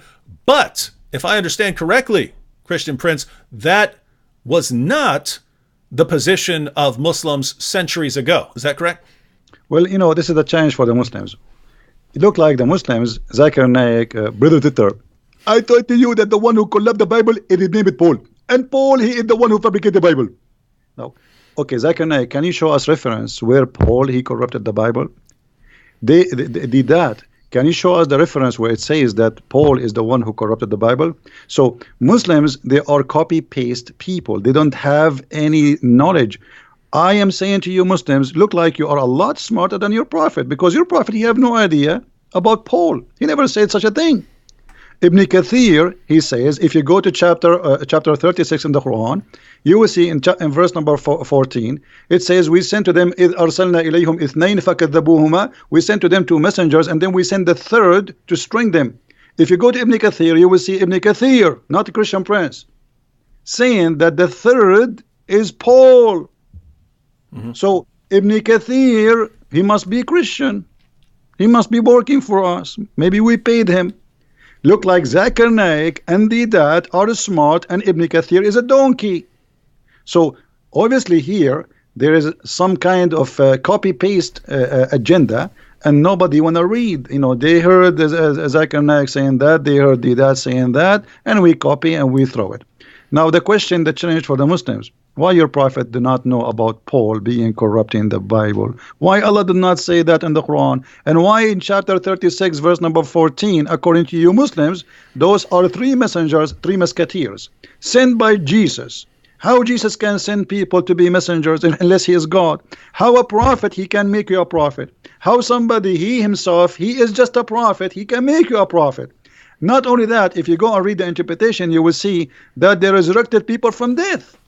Those three, Paul and John, Johanna, and Peter, they resurrected people from death. And the most strong one of them is Paul. Because look like Paul, for Muhammad, he have a black belt. So he is the most strong one, according to Ibn Kathir and the biggest scholars. But Paul is the enemy of Allah, according to the Abduls, who have no idea what they are talking about. So my friend, Muslims are the same as somebody, his wife is a cheater on him. He is the last one to know. Don't learn Islam from a Muslim. They do not know. They don't speak the language. And even the one who speaks the language, he lie in order to protect, as Mimi Hijabi did. Now, that is interesting that the earlier generation of Muslims, earlier generations of Muslims and Muslim commentators, it's almost like they had more respect for the Quran than Muslims today. Because, you know, if you look at what the Quran says, that Allah protected the true followers of Jesus until they became victorious over those who rejected Jesus. Well, the people who became victorious in Christianity were people who believed in the Apostle Paul. They believed in the Gospels that we have. They believed in the letters of Paul. So according to the Quran, those are the true followers of Jesus. Again, Allah said that he was going to protect the Christians, Jesus followers, until the day of resurrection. When your average Muslim believes that Paul immediately came in there and undid all the work that Jesus had done, and Allah couldn't stop him. And so it's just the earlier generations of Muslims wanted to say, no, Paul was someone who was sent by Jesus. They had to believe that, because otherwise they're accusing Paul of being more powerful than Allah, and they didn't want to do that. Muslims today, nope, they want to deify Paul. In other words, you've got Muhammad here, right? You've got Muhammad, and Muhammad is a slave of Allah. So there's Muhammad and then there's Allah. But then, according to Muslims today, the Apostle Paul came in there and he just overpowered Allah. So the Apostle Paul's more powerful than Allah, but Paul calls himself a mere bondservant of the Lord Jesus Christ. So, according to Muslims today, you've got Muhammad, but Allah is more powerful than him, but Paul's more powerful than Allah, and Paul is a mere bondservant of the Lord Jesus Christ. My Muslim friends, whom should you be listening to? Muhammad? Allah? No, of course you should be turning to the Lord Jesus Christ. All right, Christian Prince, we want to close out, but any last words you have for the Muslims who are watching? I feel sorry for them, and you are following a false god. You do not know where the sun set. You do not know how the day and the night they work. You do not know how the baby is made. You know nothing. I feel sorry for you. And thank you, David, for having me. I really appreciate you inviting me here. It was a pleasure to speak to you. This is the first time we have a conversation, and I was honored to be in your program, and thank you very much, and God bless you, and God bless your family, and we pray for them. Thank you. And I like what you said there, Christian Prince, that we feel sorry for some of these people. I don't hate Muslims. But we feel bad for you, right? You've been misled all your lives. You've been fed false information all your lives. And so we're here because we're trying to help you. We've dedicated our lives to trying to help you, because you've been manipulated and brainwashed all your life into believing things that are obvious nonsense. And then someone like Christian Prince comes along and he tries to show you, guys, you've been lied to all your life. I want you to know the truth. I want you to spend eternity with the Lord Jesus Christ. And you hate him for it. Why would you hate someone who spends his life trying to help you guys? All right, so thanks to Christian Prince for joining us, and people are already asking in the chat when we will do something like this again. But now we're in contact, so maybe we'll pick some specific topic for next time when we can get together and discuss a topic. Or if a Muslim wants to have a discussion with Christian Prince, again, I'd be happy to moderate. But everyone, again, be sure to hit that like button. And you have the links to Christian Prince's his channel, his Facebook page, and his Patreon. So again, before you leave, go ahead and click that Patreon link and support him for $5, $10 a month, or something like that. Some of you have awesome jobs and stuff like this, and you could support him with $100 a month or something like that. But again, as someone who knows how much work goes into really putting out lots of content on Islam and buying the resources and having good equipment, there's a lot of costs associated just with doing stuff on YouTube and Facebook and stuff like that. So if you want to see Christian Prince continue doing his work and doing more in the future, be sure to support him. Other than that, I'll see you all again next time. Be sure to subscribe to our channels if you're not subscribed, and God bless everyone.